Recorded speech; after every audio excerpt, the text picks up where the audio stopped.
Once a prince and princess loved each other so deeply it literally dazzled everyone watching. Then in his royal uniform he leaned in close and asked, "Will you comfort me again?" Then out of nowhere a terrifying event ripped their peace apart. The princess crumpled lifeless on the ground, eyes bulging with shock, while a tiny fairy-like assassin stood over her with a knife raised. The whole land shook with one horrifying truth. The princess is dead, murdered in a frenzy of blood-soaked obsession, launching a wild, clumsy suspense comedy the minute it explodes onto the scene. Meanwhile, another assassin in black slipped through the night and stared down a massive castle, clocking every guard detail, only to find the defenses riddled with openings. As she moved, the assassin couldn't stop thinking about a princess's life. Giant marble baths, sweet tea in a gorgeous garden, maids circling her, silk dresses flowing everywhere, and the thought of it made her stomach turn. She kept racking her brain, secretly doubting whether being a princess would actually make her happy, her face already screaming that she didn't buy it. With sudden resolve, she clenched her dagger and swore she bore no grudge against the princess. She was doing this to stay alive, then launched forward, leaping with razor-sharp precision at her. She burst into the princess's room, yelling that she better brace herself, right as the blonde princess, caught totally off guard, shrieked in pure terror, and the prince beside her lunged in to shield her from the sudden attack. But right in the middle of her attack, the assassin's face twisted with sheer panic, and she snapped and pleaded for her to stop, while still screaming threats to kill her target. The assassin's sudden scream of terror left everyone stunned, and the prince, still using his body to shield the princess, demanded to know why she was going after her, calling her a hitman or assassin, while the princess snapped back. Her face twisted into a wide-eyed scream, and the princess snapped that she finally had a reason for her outrage.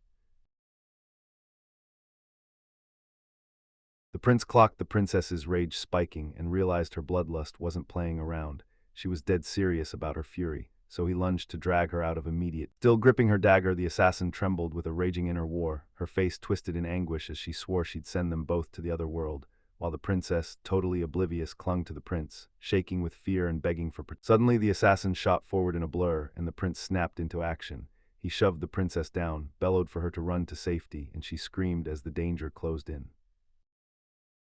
The princess was sprawled on the floor, snapping her head up with terrified, wide eyes as the assassin's attack kept battering her.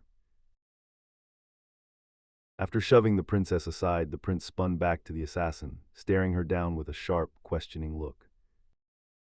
After it all went quiet, the princess crumpled motionless on the floor beside the bed, and the prince stood guard over her, glaring down the assassin who lurked just within reach.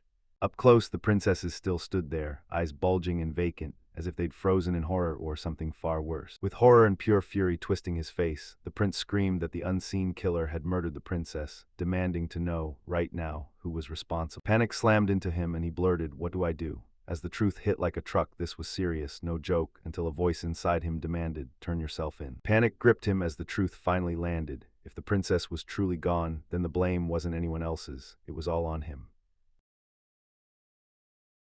When the assassin lunged in, he exploded forward and shoved her back with brutal force, snarling that she'd better not touch him or he'd kill her. She stumbled away, shocked by how viciously he... Then his rage snapped onto her. He blasted her with accusations of murder and demanded to know what she planned to do about it, and she just stared back, stunned beyond words.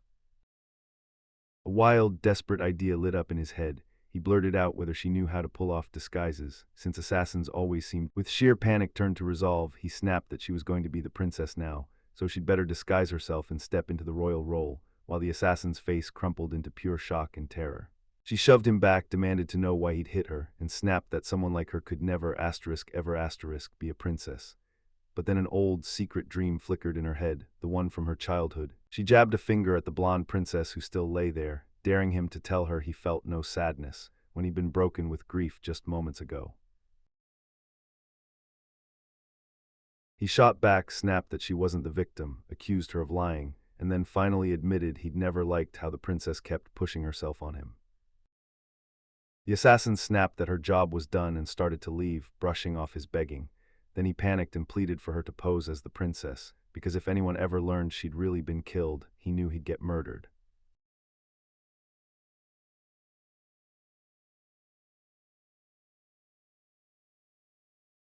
He kept screaming, blasting her as a murderer and hounding her with, "So you'll just watch me die." The assassin just scoffed, totally unfazed by his desperate pleas.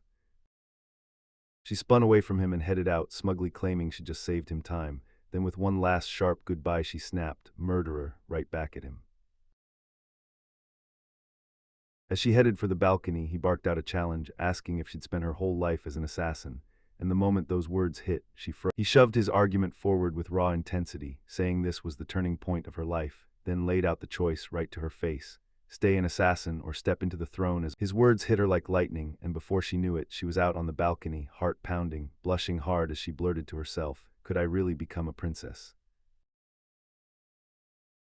He fired off an excited speech about her potential, swearing she had everything it took to be a princess, and when he even called her cute, her cheeks erupted into an even. She stared out over the city, weighing the life of a proper, obedient maid against the prince's urgent demand.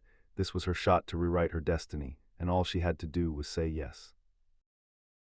Her curiosity hit max speed, and she started grilling the person on what a princess's life was really like tea time in a gorgeous garden, massive marble baths, and then, with starry eyes, she demanded. He wasted no time confirming everything she asked, and they locked in a deal in minutes. Then he broke down the terms. She'd become the new princess, and the truth about the death was done, and with their pact locked in, they clasped hands over the fallen princess's body, sealing a silent deal to share this deadly secret. Crouched beside the dead princess, the assassin held her breath and listened while the prince, glaring in plain sight, demanded to know if she could even pull it off.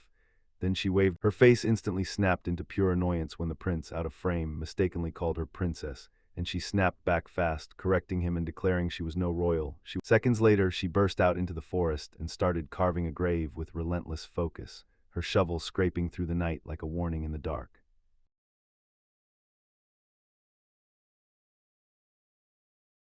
Beneath the pale moonlight, she froze, wiping the sweat off her brow, eyes still blazing with determination as she weighed every step she'd made.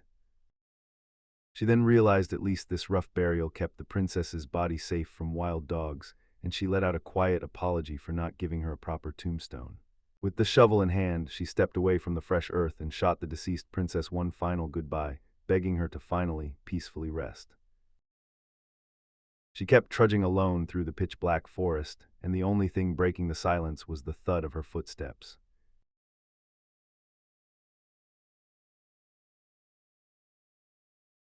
Her mind spiraled in on itself, and worry etched itself across her face.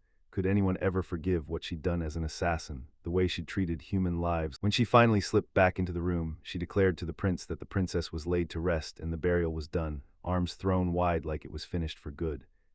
She flashed a grin and blurted out that she wanted to be spoiled, counting down the seconds to her brand new life as a princess. While the prince, without missing a beat, scrubbed the room and teased that she'd. The prince snapped at her to stay grounded, warning that one slip would rip her cover wide open and expose the truth behind the princess's death. Then he pushed her to. The prince poured out his worries and grilled her about the dress, and then, dressed in a gorgeous gown with a sparkling tiara, she lit up with this fresh, almost kid-like joy, staring. She looked completely swamped, grumbling that she'd had enough of women, but still admitted the dress fit her perfectly. Then she turned to him with a playful warning not to fall for her by mistake. Even with her joke landing, he snapped right back into focus and warned her. There was one make-or-break detail she had to nail in her princess impersonation. She nodded, admitting he was right, because even with their uncanny lookalikes, pulling off the princess isn't just about sounding like her, it's about stepping into her whole personality too. Then he leaned in close and told her, if you can master one little habit of the princess, you'll never get caught again. She leaned in, eyes locked on him as he spilled the princess's weird little habit, and her mind raced, trying to figure out why a detail that strange could matter so much.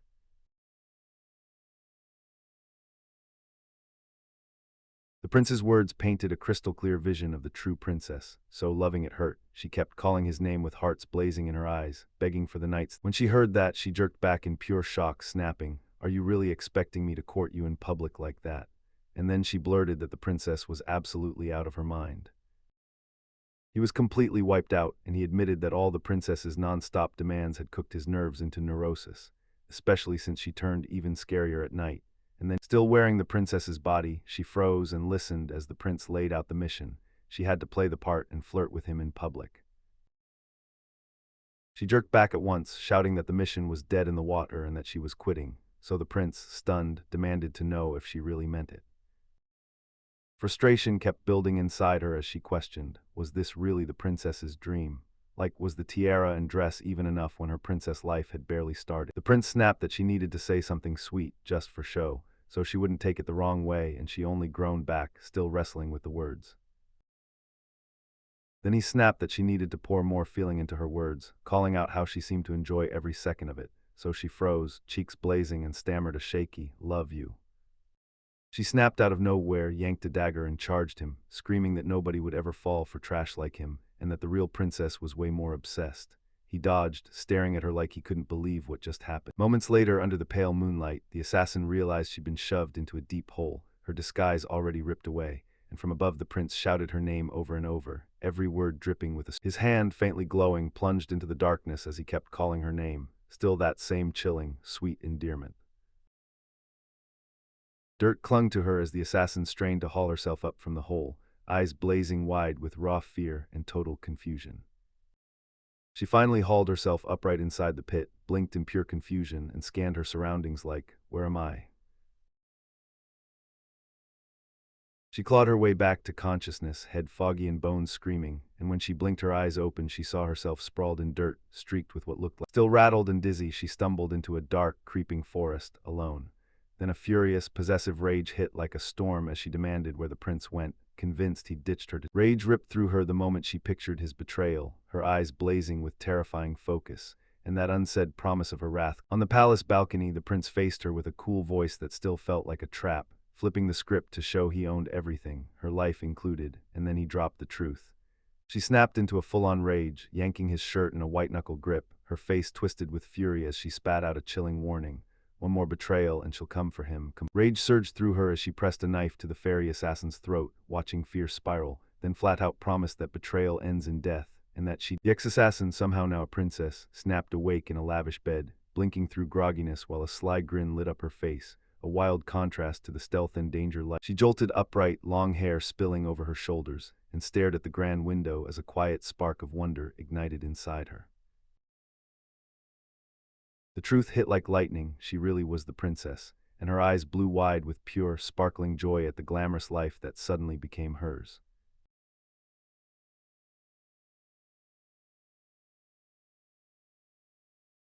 Soon she found herself on a balcony giggling like she'd just hit the jackpot from her new status. Then, right on cue, a young servant slipped up to her chamber and asked politely how well she'd been sleeping.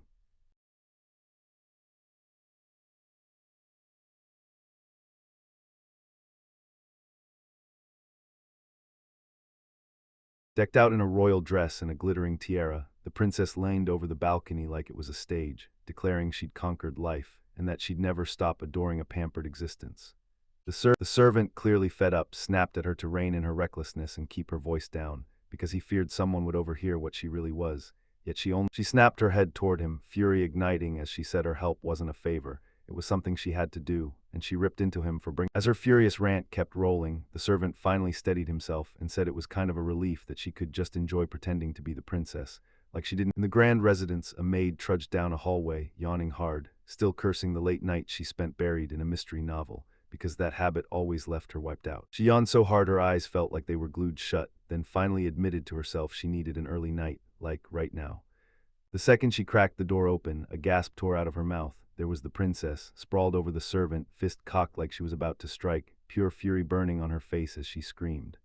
The maid, caught off guard, blurted that they were close already, but begged them to stop with all that touching so early in the morning, while the princess shot back, She shot back fast, clearing the air. This wasn't what it looked like at all. Who would even try something like that with an idiot like him? She thought, then said it out loud. She wasn't on— The maid's eyes snapped wide with confusion, and a shaky gasp slipped out as she tried to figure out, had she totally misread the whole situation? While the maid stood there totally stunned, the servant, still trapped under the princess, lined in and hissed in a panic, begging her to play it right or the maid would uncover their secret for sure. The princess wrestled with the order in her head, wondering if she really had to play the sweet, lovey-dovey real princess part, but in the end she gave in. She snapped her mood on like a switch, spun to the maid with cheeks blazing and a sly little smile, and demanded privacy, bluntly saying she couldn't hold it in anymore. The maid, still clearly rattled but somehow going along, promised she'd have breakfast ready in no time and told them to slow down, while the princess stayed locked in that intense, faint expression, her eyes narrowed to slit. As the door clicked shut, the servant finally breathed out, relieved they were in the clear. Then he told the princess the maid never sniffed out their real plan, and he could practically feel the success in his bones.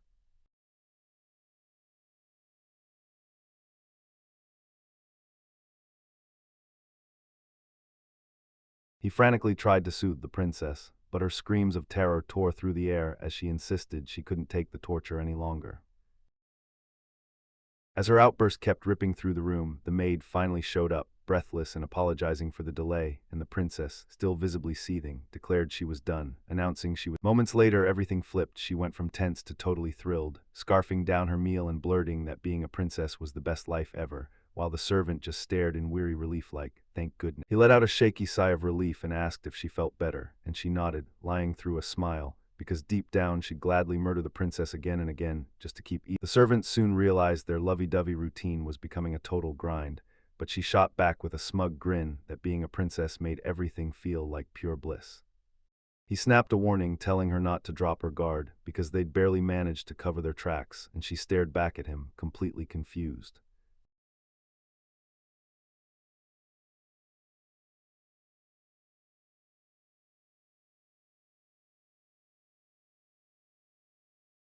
She snapped back in pure rage, warning him not to get cocky, or she'd kill him, then fumed that the real princess was always clinging to him with her chest, and he shot back defiantly that he'd do exactly what he pleased.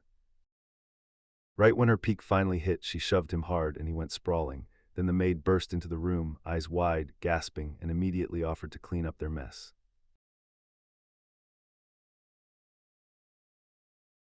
The princess snapped out a haughty laugh, and the maid, now sprawled on the floor, grumbled that she had to swallow all that ridiculous spectacle. The servant stammered, cheeks blazing, then snapped that she was an idiot, swearing he'd kill her, and demanded if she wanted his body too.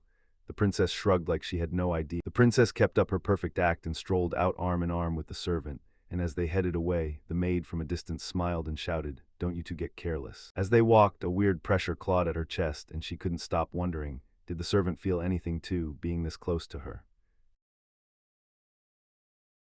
He seemed totally unbothered, leaving her stunned and asking herself why only she was spiraling in embarrassment, her heart pounding like crazy. She couldn't help but feel stupid.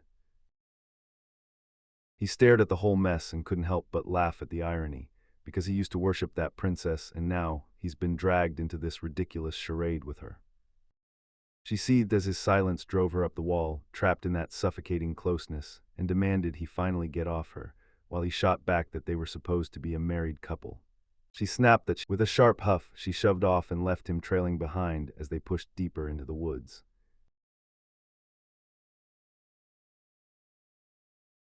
As he strode along, her mind spiraled into something brutal. She clenched a hidden knife and weighed whether she should just end him right then.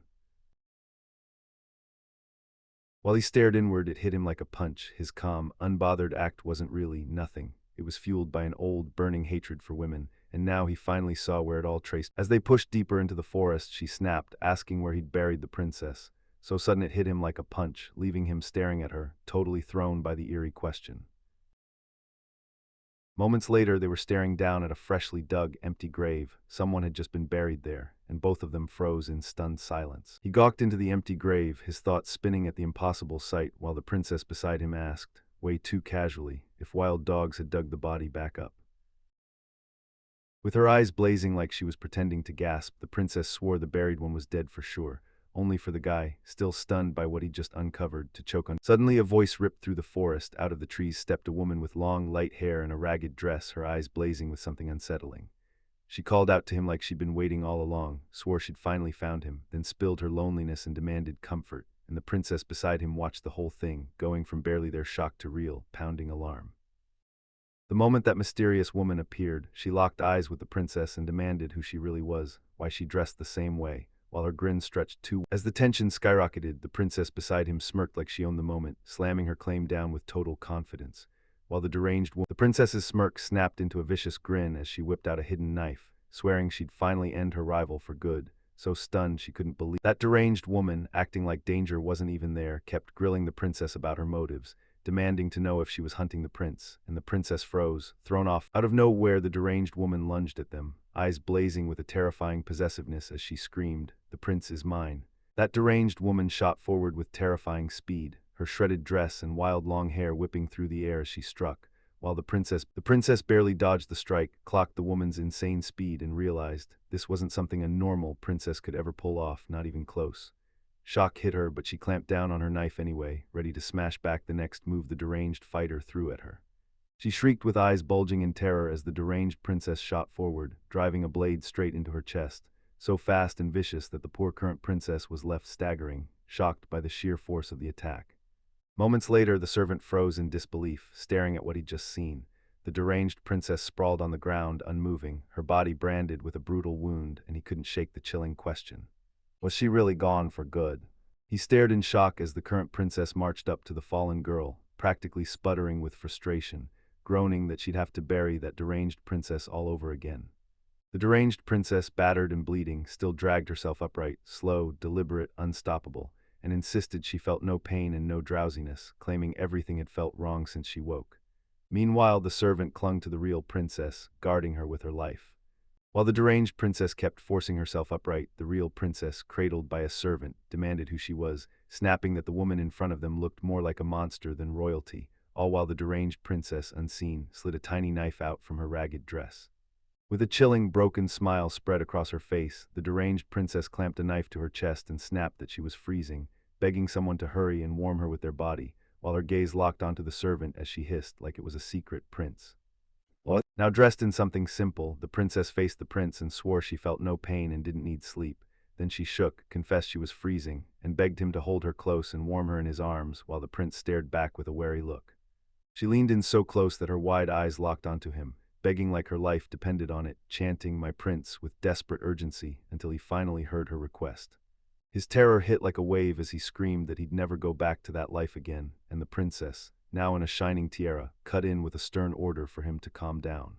She jutted a finger at him and demanded, "Why are you still alive?" Then she leaned in like a storm and declared she had a mile-long list of questions for him. Meanwhile, the princess, ragged and stunned, stumbled over her words, trying to say she wanted to enjoy life to the fullest, then snapped back mid-sentence when the truth hit her. That wasn't her real purpose. The princess, the tiara and all, stepped up and confronted him face to face, yanking his memory back. She'd stabbed him with a knife, and he'd died just last night. Then she demanded answers for how he'd somehow survived. He quickly looked away, admitting he couldn't handle anything complicated, but the princess wouldn't let up. She kept pushing, insisting he was proof her survival from that attack shouldn't be a princess's burden, and even brought up the time he struck her before. All the while, the poor, battered princess just stared back in distress, tattered and ruined. Still, with her dress in rags and a knife pressed to her own throat, the princess stared with fierce, unblinking resolve, saying she couldn't afford to stay dead because all she ever wanted was one thing: to be loved by the prince. She froze in shock as the prince barreled up, practically trembling with relief that she was safe, and then he blurted, "Princess." Her shock snapped into wild, manic joy the second she spotted him, and he blurted out that they'd been hunting her since yesterday, tearing through questions, demanding to know where she'd disappeared to. Her joy didn't last. Maybe it was all an act, because in the next breath she lunged at him, a small knife flashing in her hand as she tried to drive it into his body. Even with the attack still roaring, she clung to him with all her heart, spilling that she was thrilled he'd come to pick her up, and that she'd been so alone until he arrived. Right then, another princess in a fancier gown stepped in and told the prince it was time to head back to the castle for comfort. As the new princess spoke up, she snapped her eyes to the first princess and charged her as the assassin from before, then warned the prince she'd never forgive betrayal. Caught between their fire, the prince just stood there, completely stunned and lost. Then both princesses latched onto him at once, one on each side, yanking him for answers, the first demanding, "Did you really forget our nightly promises of love?" while the second clapped a hand on his heart and growled about the oath he swore not to betray her. Both of them snapped at him, insisting he finally name the one he truly loved, like the answer was slipping away, and their faces twisted with pure, desperate frustration. Bludgeoned by their non-stop insistence, the prince's thoughts slipped away, and his mind latched onto the first princess, who kept calling his name again and again with an almost obsessive sweetness. In that memory, she sat there, smiling as she delicately nibbled with a tiny fork, while he just watched from the side, cup held in his hand. He wrestled with something he couldn't say, his face tight with worry. Then the memory snapped back, and he saw her again in that quiet moment. He screamed in agony as the princess clamped down on him, her grip iron-tight, while the other princess stood right there, eyes bulging in pure shock. Trapped in the princess's crushing embrace, he broke into nervous sweat as she pinned him close and demanded her or the monster princess. The other princess's face turned stone cold, and she hissed what would happen if he chose wrong, reminding him bluntly that she was an assassin. With a sharp tch, the other princess burst forward, rage detonating in her chest, as she snapped, demanded the first princess get away from him, and drove her back with a brutal, powerful strike. She kept smashing into him, driving a brutal kick that sent him crashing to the floor, and with him down she loomed over his shaking body and barked that he still needed more discipline, while the first princess just stared, stunned and speechless. Standing there, she finally let her mind slip back to the moment she realized that princess life was just a sweet lie. Silk beds, feast-laden tables, and rainbow dresses meant nothing when you knew the truth. It was all taken for granted since birth, and now she was ready to seize that throne herself, even if it meant killing to replace the real princess. Back in the present, she planted herself on him like a defiant storm, swearing she'd never back down. Then she promised she'd wipe out the other princess entirely and seize it all, because in her mind, the real princess was her. With her face twisted in a full-on rage scream, the first princess blasted the other princess and demanded to know what she thought she was doing. Then she roared for her to back off and insisted only she had the right to step on him. Her thoughts snagged on an old memory. She was sitting in the forest, casually saying, "Being a princess is so lame," like she didn't care at all. Both princesses, back in their own pasts, stared at the weight of their crowns and realized it wasn't freedom at all. One felt trapped in rules, treated like a tool by everyone else, while the other faced the pressure of forced expectations, knowing even a smile could be nothing but a performance. In the present, the other princess snapped back with a sharp tch, the sound ripping out of her as she finally grasped how bad this was. This is hopeless, she thought, because she had no plan at all. Then her eyes landed on the first princess, only now she wasn't a princess, she was an immortal monster, and she couldn't even wrap her head around how anyone was supposed to fight something like that. She felt her entire existence chokingly dull, trapped in a life of constant protection, non-stop control, and cruel restrictions where nothing ever sparked joy. That's why the prince ended up becoming her one and only possession, the very man who crashed into her dull, lifeless world and lit it up like nothing else. Now in the present, her eyes flared with pure madness as she swore she'd never hand him over, no matter if it cost her life, while fire exploded around her hand. Flames whipped up around her with brutal intensity, ripping a scream from her throat as the other princess froze in shock at the sudden, overwhelming burst. The raw fury of those blazing blasts slammed all three sprawling to the ground, and each one gasped in shock and pain. As they lay there, the other princess snapped that she better be willing to go all the way and use fire, while the monster princess, still sprawled on the ground, begged for help, and the prince nearby stood there completely stunned as the chaos exploded around them. A heavy hush dropped over the forest, and confusion crawled in like a cold shadow. Rushing back to the scene, the other princess confessed she'd saved her on pure impulse, then immediately questioned whether she should have let her burn instead, while the prince watched the monster princess and confirmed it. She really did roast in direct sunlight. Then the other princess blurted out her worst fear. If anyone ever found out she was a monster, everything would spiral into chaos, and he nodded, admitting that in her current body, there was no way she could ever make it back to the castle. With a hard, unblinking stare, the other princess looked down at the fallen monster princess and laid out a grim deal. Stay quiet in exile, and she'd be spared, but mess up, and fire would end her. She gasped out a desperate no, but right away, like a spark catching fire, she clenched her tiara and vowed to steal Princess One's place, promising herself a life of luxury and peace. Still rattled in her torn clothes, she clung to the prince and begged, eyes blazing with terror, "Will you leave me again?" But the prince just stood there, stone still, torn between fear and something deeper, saying nothing. Then he spoke, voice iron certain. Princess One had been tricked by Princess Two. He swore he'd snap her out of it and slap the impostor with a sweet, well-earned punishment, his hand shooting forward with total conviction. With a sudden burst of pure, unhinged rage, Princess One screamed that she would cut Princess Two to pieces and end her life. With fury exploding in her chest, the princess and the prince locked up back to back, faces grim, hearts set, ready to meet the coming confrontation head-on. The princess yanked the prince forward in a panic, screaming at him to sprint for the castle because the monster would hit with everything it had in moments. Then he snapped back, asking if escape was even possible while she loomed behind him, hunched and glaring like a threat. Princess Two screamed that Princess One would burn alive if they chased back, shoved the prince toward the glowing sunlight, and swore they'd be safe. Princess One lurked in the forest's dark shadows, watching Princess Two and the prince sprint away, their silhouettes shrinking as they raced toward that distant glow. Left all alone again, she crumpled to the ground, her voice trembling into a whisper as she begged, "Why?" and cried out that she'd been abandoned in the forest once more. Her despair snapped into a manic grin the moment she tilted her face to the sky, convinced the fun could just wait until nightfall. The massive doors of that terrifying castle slammed shut, roaring right on the heels of the prince and princess as they burst out of the forest, barely getting away in time. Inside the castle, the prince still wheezed from their frantic escape and couldn't believe Princess One was alive again. Right beside him, Princess Two snapped, "So what now?" As she stared at the monster, sounding almost too calm, like immortality made her fearless. She warned them right now was the danger. Two princesses inside the castle would only spark chaos. Even if the sunlight scorched Princess One, she'd still be back by nightfall, and she'd come for them again until they fixed everything before tonight. Right as they were piecing together their mess, a maid swept up with a bright smile and called it a welcome back. Then her eyes snapped to their wrecked, out-of-breath state, and she demanded, "What happened to you?" She noticed both of them were drenched in sweat, clothes torn up and completely out of place. The maid, totally misreading everything, spiraled into panic, begging them not to drag her into that horny princess mess and to hold back, even if they felt like they could let loose outside. Princess, clearly amused by the maid's face, leaned in with a mischievous grin and urged the prince to pick up where they left off earlier in his room, leaving the maid completely stunned. The maid stared in stunned silence as the prince fought to keep Princess Two pinned. She twisted, squirmed, and drenched in sweat, and he finally snapped that he couldn't hold her back anymore, asking the maid if he was okay. As the prince and the maid stared, completely thrown off by what was unfolding, the princess crumpled onto the floor, sweating, shaken, and desperate, and whispered that something was missing, that sickening, strange emptiness that didn't feel like her at all. The maid kept staring at Princess a little too hard, and today the girl looked totally different, so different that the real princess was suddenly a mystery, and the maid's thought just died in her throat. She clung to the prince like a lifeline, blurting that she loved him more than ever and swearing she was acting just like always. Yet the moment the prince finally clocked it, you could see the discomfort hit. Something was definitely wrong with her.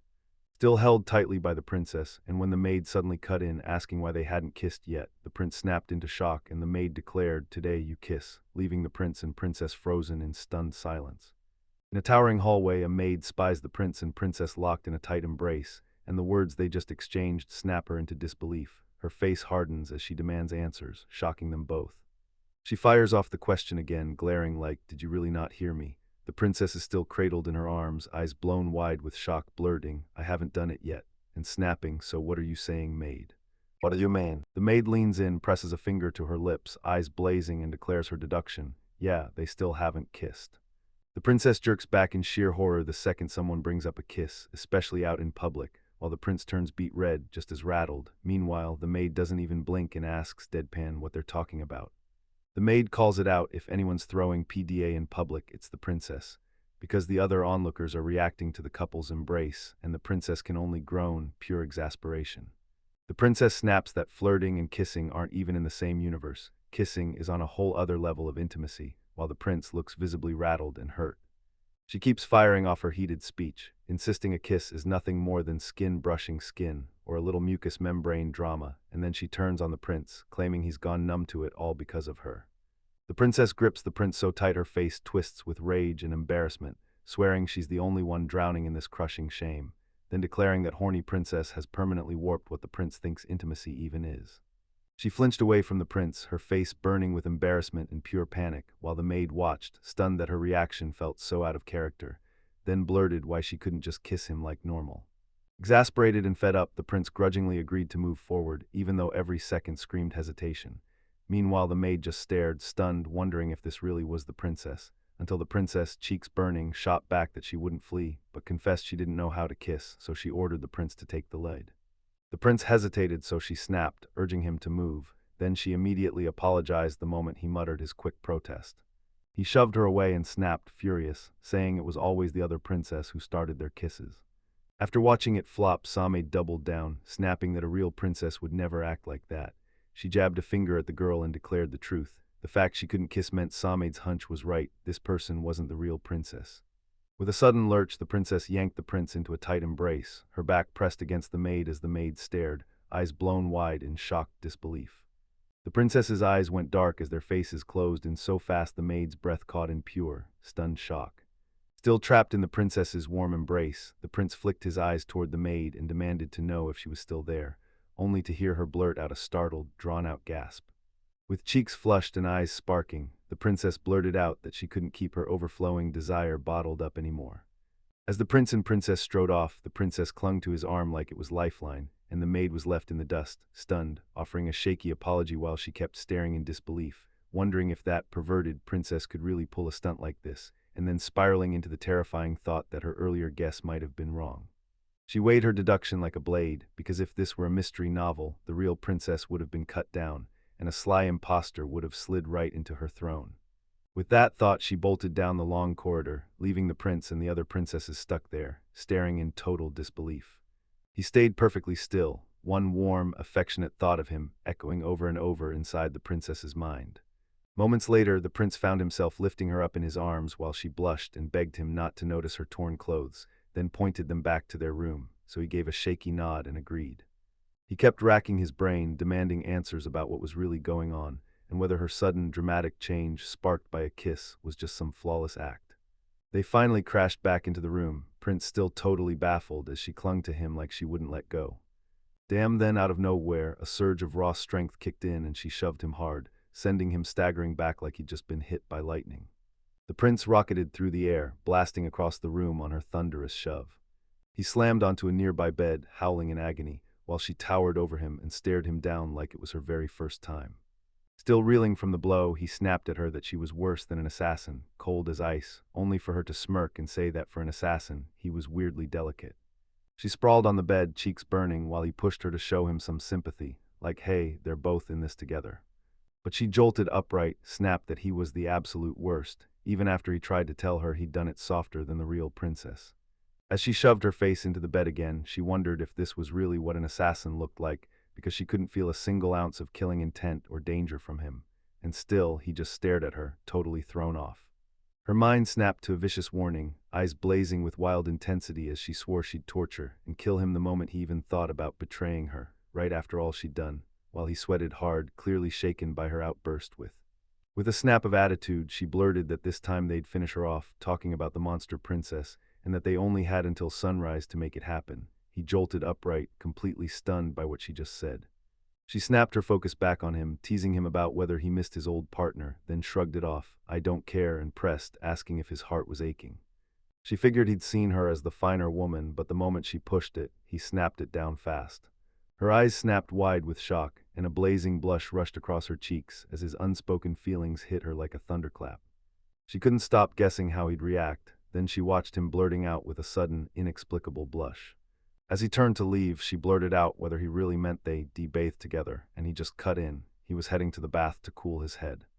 He leaned around the corner, eyes locked on Princess Tu as she erupted in excitement. She practically shrieked that she'd finally gotten some alone time, and right when the joy hit its peak, he shot in a quick correction. The baths were separate. Unshaken, she kept strolling down the glittering hallway, humming like nothing could touch her, and she told herself there was still plenty of time before sunset, so she decided to drink in this peaceful luxury for as long as she possibly could. Still lost in thought, she kept asking herself how grateful she really should be, because it was downright surreal that a lowly assassin like her was now living the life of a princess, like someone had ripped a fairy tale straight off the page. Her gratitude reached past what she could see, toward whatever power had hauled her to this moment. Then she swore she'd repay that debt, especially to the mystery mind that had ordered the princess's assassination. Meanwhile, somewhere else, Prince One was burning with rage. He clenched his fist so hard his knuckles ached, face twisted as he snarled, "Why is the princess still alive? She was supposed to be dead." Then he spat out a curse at the whole mess of events. Pain lanced through his body, and he knew he couldn't last like this for much longer, so he had to move now, because if she kept pressing, she'd kill him for sure. As the sun sank and twilight splashed the sky, long shadows stretched across the castle. His panic hit harder, and he knew he had to move before nightfall. Inside the grand bathhouse, the girl with short dark hair slid into the warm, welcoming water, and a calm, satisfied smile settled on her face as she started to wash up. She let out a blissful sigh, soaking up the calm like it was heaven, especially since no princess was around, and that peaceful feeling hit her in the best possible way. Her eyes snapped wide with shock, her peaceful moment ripped apart by something she couldn't see, and she blurted out a startled "Yahoo!" She screamed in terror as Princess One, fully naked and shrieking like she'd lost her mind, burst through the doorway and sprinted straight into the bathing chamber. Her wild dash got yanked to a stop when she slipped on the wet floor, face-planting straight into the bathwater with a thunderous splash, while Maid One kept screaming in pure, stunned disbelief. The princess and her maid ended up sharing the same bath, smothering embarrassment on her face, while the maid froze in shock at the princess's sudden presence. The princess snapped into action and quickly apologized, admitting she'd scared her maid, then let out a shaky breath, because thankfully neither of them was hurt. Despite the princess snapping that she could scrub herself, the maid dug in, insisting it was her duty, and relentlessly scrubbed the princess's back until it shone. When the princess tried to return the favor by washing the maid's feet, the maid snapped back and refused, saying it was improper, and insisting the princess would have her turn next. As the maid kept serving, the princess watched her closely and figured she was about her own age. Then it hit her. This girl's whole life had been spent training to kill, with no friends by her side, no warmth, no company, just a lonely road of silence. Her thoughts kept spiraling. An assassin like her didn't get close friends, not ever, and now that her last ones were already gone, it was painfully over. Later, the princess slumped outside by herself, eyes hollow with worry, while two little rodents darted around nearby like they didn't have a clue how devastated she was. She cradled the two little creatures in her hands, named them Drizella and Anastasia, and announced them as her new friends. So small, so sweet, they made her melt, and she couldn't help wondering if their quiet presence was meant to comfort her. Clutching her new companion's clothes, the princess felt her worries loosen and her energy surge, like she'd finally found her place, realizing this warm, small comfort was exactly what friendship is supposed to feel like. She was still soaking in the bath when a sharp, sudden hunger hit her, her thoughts drifting to her new companions, Anastasia and Drizella. The maid kept staring at her, then tiptoed in to ask if anything was wrong, only for the princess to snatch the moment, wipe her mouth fast, and blame it on something in her eye, even though the maid totally clocked that she'd been drooling. Even with her denial, the princess leaned in with a huge, unsettling grin, and the maid flinched back on instinct because deep down she knew the truth.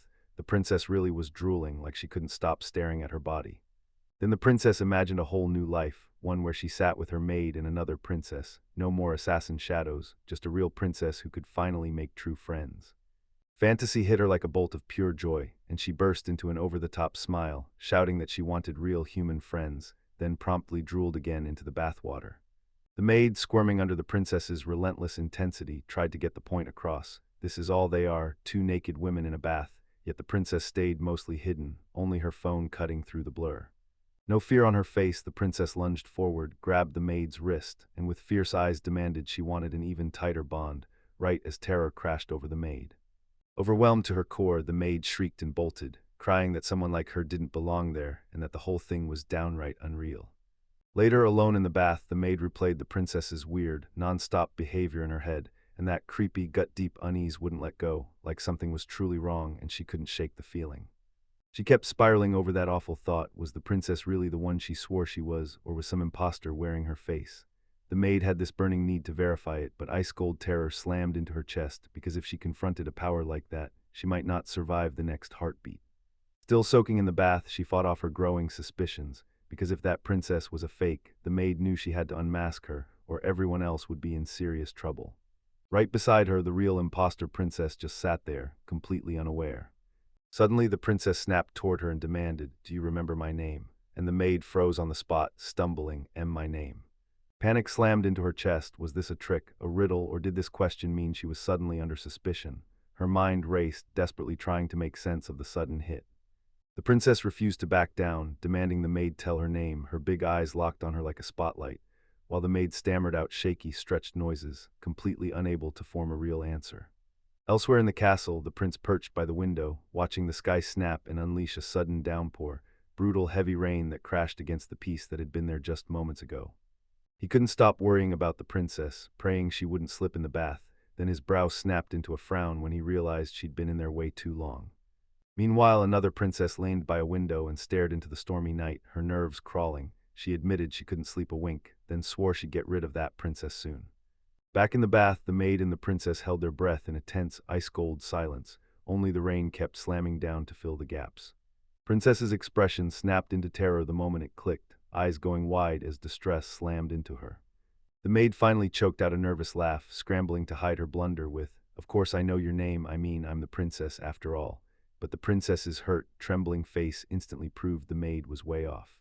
Relief hit her like a wave. She'd caught the prince saying the maid's name at the last second, just before he seemed ready to roll out the girl's introduction. Moments later, still in the bath, the maid breathed out her thanks, and the princess, clutching a scrubbing brush, scooted closer and offered to scrub her back herself. While they kept soaking in the bath, the princess giggled and splashed water at the maid, clearly relishing that playful moment together. After the bath, the princess returned to her room, now dressed in a shimmering gown and her tiara, humming with calm satisfaction as the maid scrubbed her clean from a respectful distance.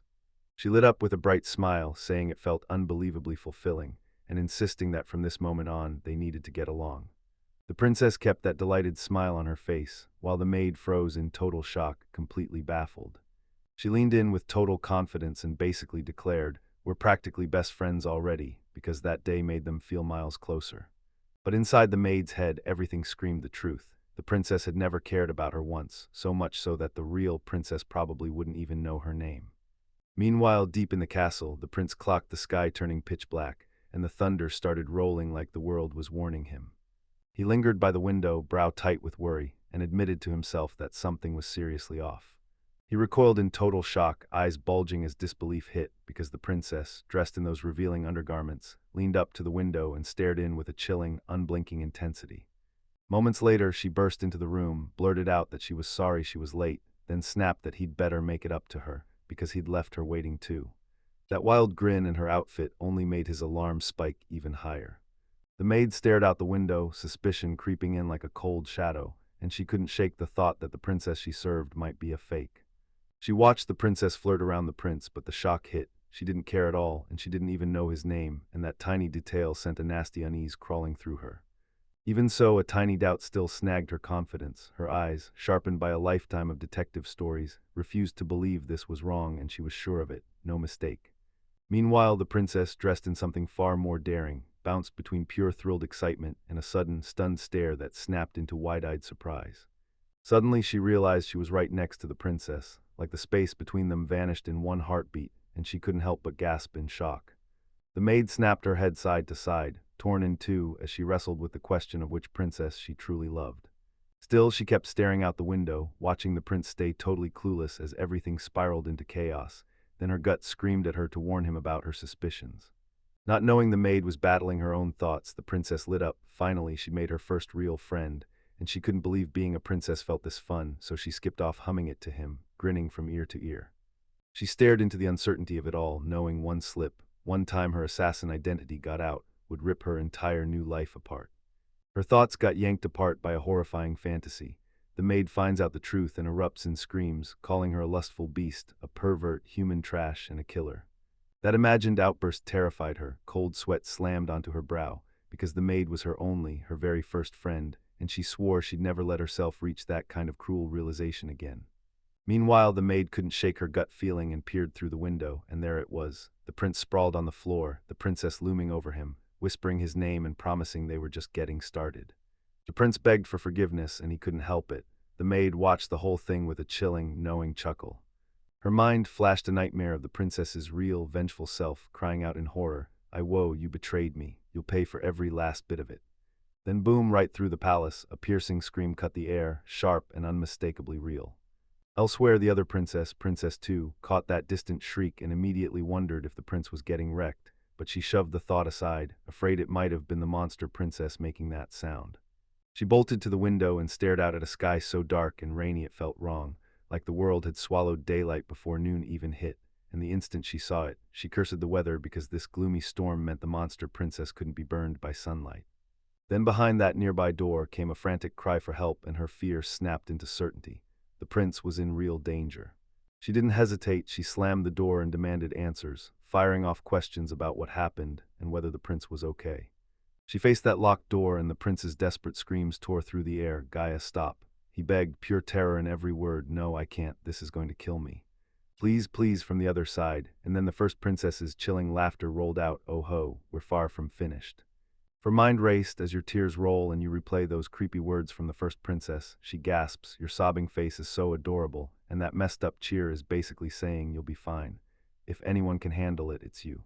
Then the princess starts crying out, "N-N-O, N-O, N-O, N-O," and I'm totally at my limit, only it makes her fear hit even harder. She clung to every sound beyond that door, and each one sharpened the nightmare, confirming her worst fears before she could even breathe. He weakly rasped that he was dying, and she snapped, stunned because she'd already done it 8 times. "Seriously, you've got stamina." Then she shot her urgent question over her shoulder. Was he still breathing? Her worry practically screamed. While the other princess was falling apart inside, the first one sat right there, completely clueless, wearing a blissful grin. Then she murmured, "I finally got to taste it again," and her soft laughter rang through the room. A jolt of pure power ripped through her, like a blaze lighting from the inside. "I feel amazing." She was sure this was love's real strength, then her eyes snapped sharp and locked onto the prince and the other princess. Out of nowhere, she snapped into motion and drove a vicious kick straight at the other princess, who was still right there, tending to the injured prince.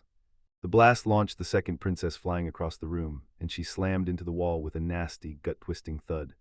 The first princess froze, staring at her own hand like it betrayed her, stunned and doubting she really unleashed that kind of power. The prince snapped into motion, rushing to the fallen girl with horror in his eyes, demanding if she was okay. She could barely breathe, just a terrified gasp, wondering whether that hit was truly meant to finish her. Lying there broken and bleeding, the second princess finally clocked the nightmare. Turns out the first princess's speed and murderous intent were a whole different monster than the sweet, daytime act she sold. All the while, the first princess was sprawled out, dazed and groaning, totally lost like she didn't even realize what she'd just unleashed. Panic swallowed her whole, her mind sprinting as she realized that if this kept going, that immortal monster would grind them all down and torture them to death. Even with fear clawing at her, power surged through her anyway, filling her chest as she boldly swore that she absolutely, desperately needed the prince. Meanwhile, Princess Underscore 2 lay battered on the floor, still shaking off her own dream, as a voice taunted her, asking if she'd enjoyed it, like it was laughing at how she'd tried, again and again, to meddle between Prince and Princess Underscore 1. Princess Underscore 2, shaking off the shock, snapped that a real princess carries refinement in her bones, while Princess Underscore 1, eyes blazing wide and wild, screamed back that she'll boot Princess Underscore 2 out of here and crush her little dream, even if it costs her her own life. Right as Princess Underscore 1 surged into strike, the prince exploded into motion, shouting for her to back off and refusing to let Princess Underscore 2 get touched, while Princess Underscore 2 screamed a warning of her own. Princess 1's face twisted into a violent snarl as she demanded to know why he would dare protect that woman. He spun around to Princess 2 and laid it all out. Someone had to step into the role, because without a princess, the kingdom would tumble straight into chaos. Then he challenged the whole idea of a princess who would catch fire under sunlight, clearly pointing at Princess 1's bizarre weakness. Princess 1 still looked utterly dazed, her eyes trembling with distress, and all she could choke out was whether they were really telling her to leave. The prince clamped down with a steel-cold expression and refused to let Princess Underscore 2 touch his body, demanding that Princess Underscore 1 stay a princess no matter what chaos tried to stop it. Right then, Maid 1 burst through the door and slammed shocking news into the prince's face. The princess was a fake. She warned that if nobody ever uncovered the truth and the secret stayed locked down, they could still keep everything from falling apart. While the prince processed the maid's bombshell, a deafening crash slammed from the next room. She'd smashed through a wall and blurted that an assassin dressed as the princess was running wild in the castle, and the princess finally froze, staring in shock at what was happening. The princess's eyes narrowed and the truth hit her like ice. Someone had finally sniffed out who she really was, so she clenched her teeth and made up her mind. She would have to stop that maid. Moments later, the maid clamped a steady grip on the princess, her face giving nothing away as she demanded to know whether she really had to be eliminated, and the princess, visibly shaken, could only lock eyes in terror. A wave of terror crashed across the princess's face, her wide eyes blazing with raw panic as the maid's implied threat hung in the air. Right then, the prince burst into the room, and the chaos yanked his attention the second he stepped inside, while the maid jabbed a finger at the princess, shouting that she was an assassin in disguise. She kept going, saying the prince might have bought the princess's disguise, but not her. She wasn't about to fall for it, not when she could see the deception was pure genius. The prince finally understood how bad it really was, snapped at the terrified princess that she was a fake, and demanded she surrender right now. Panic slammed into the princess, and she shrieked with wide, desperate eyes as she lunged forward, because if her real identity was out in the open, she knew she had to silence the maid right now. The maid jerked back and pointed hard at her, shouting that the princess was a monster. Chaos exploded the moment the young man froze in horror, sweat pouring down his face, while the maid behind him flinched hard in shock right in front of them. A long, light-haired girl wearing a tiny crown sat slumped on the floor, face hidden, her ruffled dress falling around her like she'd just collapsed. The maid's eyes went wide as disbelief hit, and she demanded straight answers, right to the prince's face, while the young man, still rattled, could only stammer out something vague and unsure.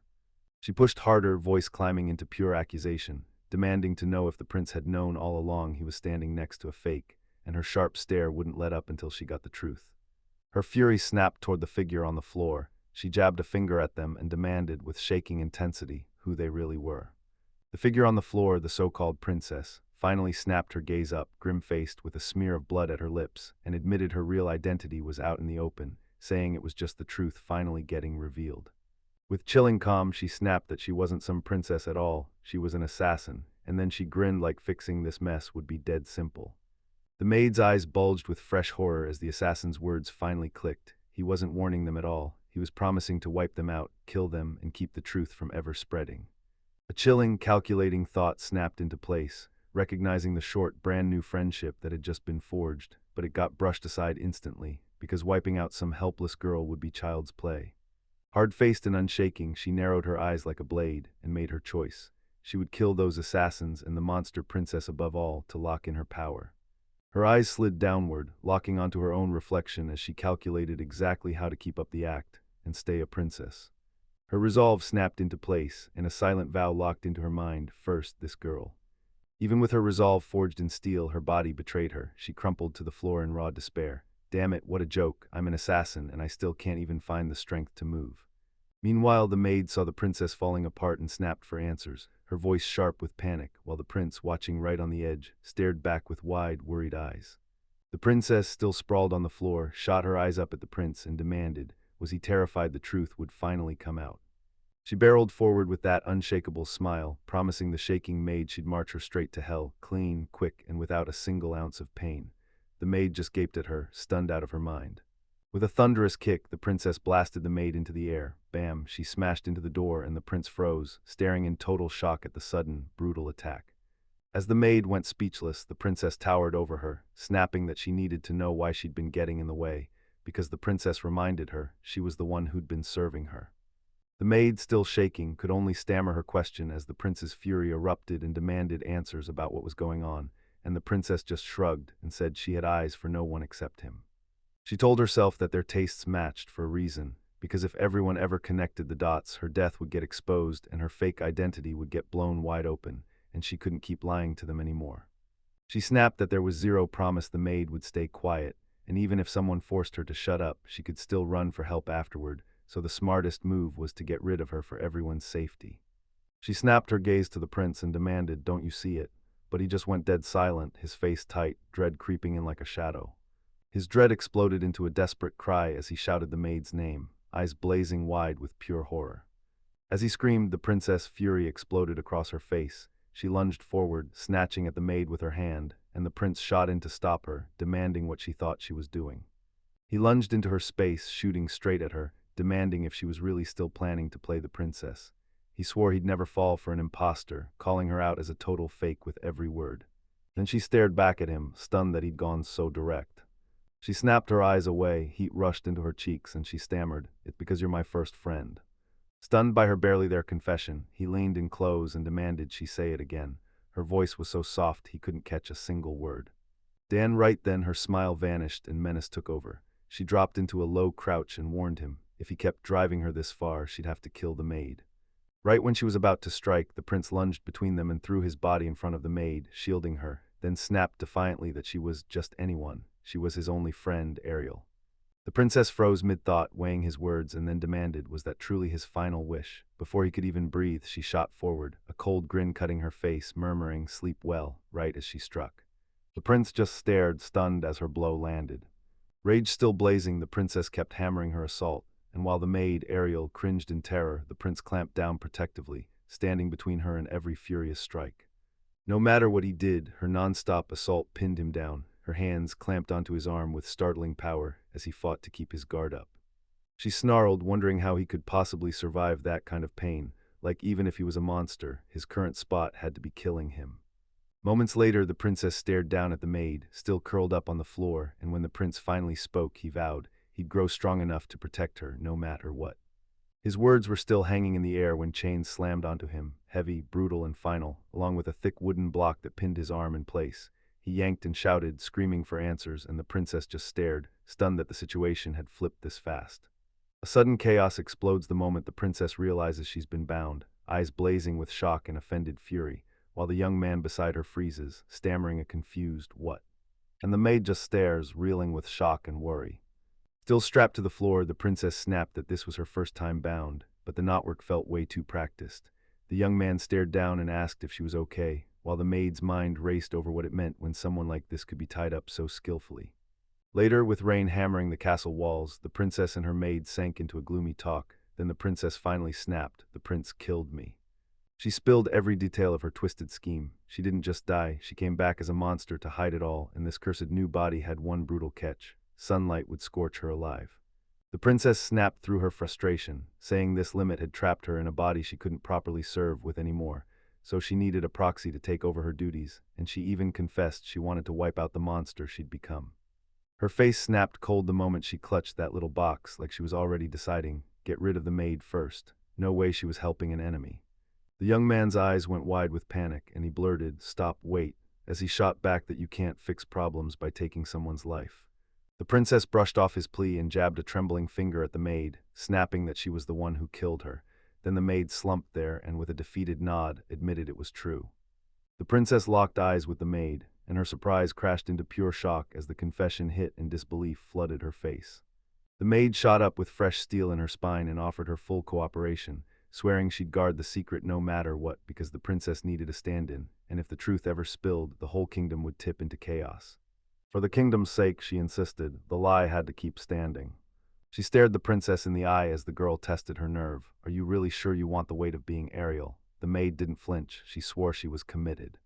Even with fear written all over the princess's face, she flashed a bright smile and swore that if everything came to light, she'd shield her friend at any price, no matter how many lives she had to spend, because she would never let anyone hurt them. Moments later, a sharp noise ripped through the air, and the princess and the young man, now chained in a wooden stock, both jolted. He gasped, demanding, "Can we really trust the prince?" The princess clung to him, desperately trying to soothe his panic, and even in his nightmare he snapped, "I'll do anything for you." She clutched the maid to her side, jaw set, even as her mind wrestled with what came next. She knew that young man was a scoundrel, but as the monster princess, she couldn't afford to keep acting the same. While the princess weighed her options, the young man, still sprawled on the floor, threw himself forward and offered his own body as the substitute. Then she snapped her focus back to the maid, shooing her away, throwing out clumsy like an insult, while still admitting, grudgingly, that the girl had been trying to help. Later that night, rain drummed on the palace walls as the maid, now cloaked, hood up, stood alone on the balcony, staring into the pouring storm like it held answers. She gripped a pickaxe like it was her lifeline, hood pulled low so her face was hidden, and her stance screamed pure determination. She strode out with pure determination, pickaxe clutched and ready, then a blinding flash tore open from the side, lighting up her path. With her dark hair yanked back, a fierce young woman clenched a pickaxe so hard her knuckles burned, snarling like she meant it, muttering that the princess's secrets had pushed her too far, then vowing she'd kill the princess and the prince.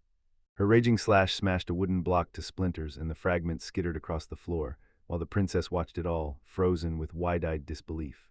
Shaking from the brutal shock of it all, the princess clung to the young man on the floor, whispering, "My prince," again and again like she could drag him, and herself back into safety. While the maid, now strapped in a dark, practical outfit, pressed the princess about whether it was safe to drop her disguise, she still feared another strike. But the princess brushed it off, focused on her own mission, and promised she wouldn't step between the maid and the prince. The princess snapped her gaze away and flat out said she wasn't interested in anything except her mission, brushing the young man off with a cold little title over her shoulder, while he just stared back, confusion flickering across his face. Then she made her position crystal clear. If their goals truly matched, then who the prince really was didn't matter in the slightest, and the young man just stared at her, stunned by how straight she cut through everything. A maid who'd witnessed it all shivered at how she even had to lay a hand on that scoundrel, mumbling that the princess might have gone too far with her words, while the young man stayed stone silent, head bowed like he couldn't look up. The maid kept going, pointing out that the princess and that young man looked so ridiculously alike that one perfect disguise could make them seem like the same person. So the princess leaned in, eyes sparkling, and pressed her for every detail. She admitted, shocking even to herself, that she'd been right there the whole time and still missed the moment the switch flipped, then blamed her own thin deductive skills, while the princess stared on, her face filling with growing disbelief. The maid leaned in and spilled the details. She'd felt that creeping wrongness hit the moment the day started, right in the big bath, right after the switch had already happened, and the princess snapped with a shocked gasp while the young man just stared, completely lost, as the other maid in her traditional outfit froze with wide-eyed surprise. She sucked in a breath, replaying the princess's words about the prince and princess coming back from outside and sharing a kiss.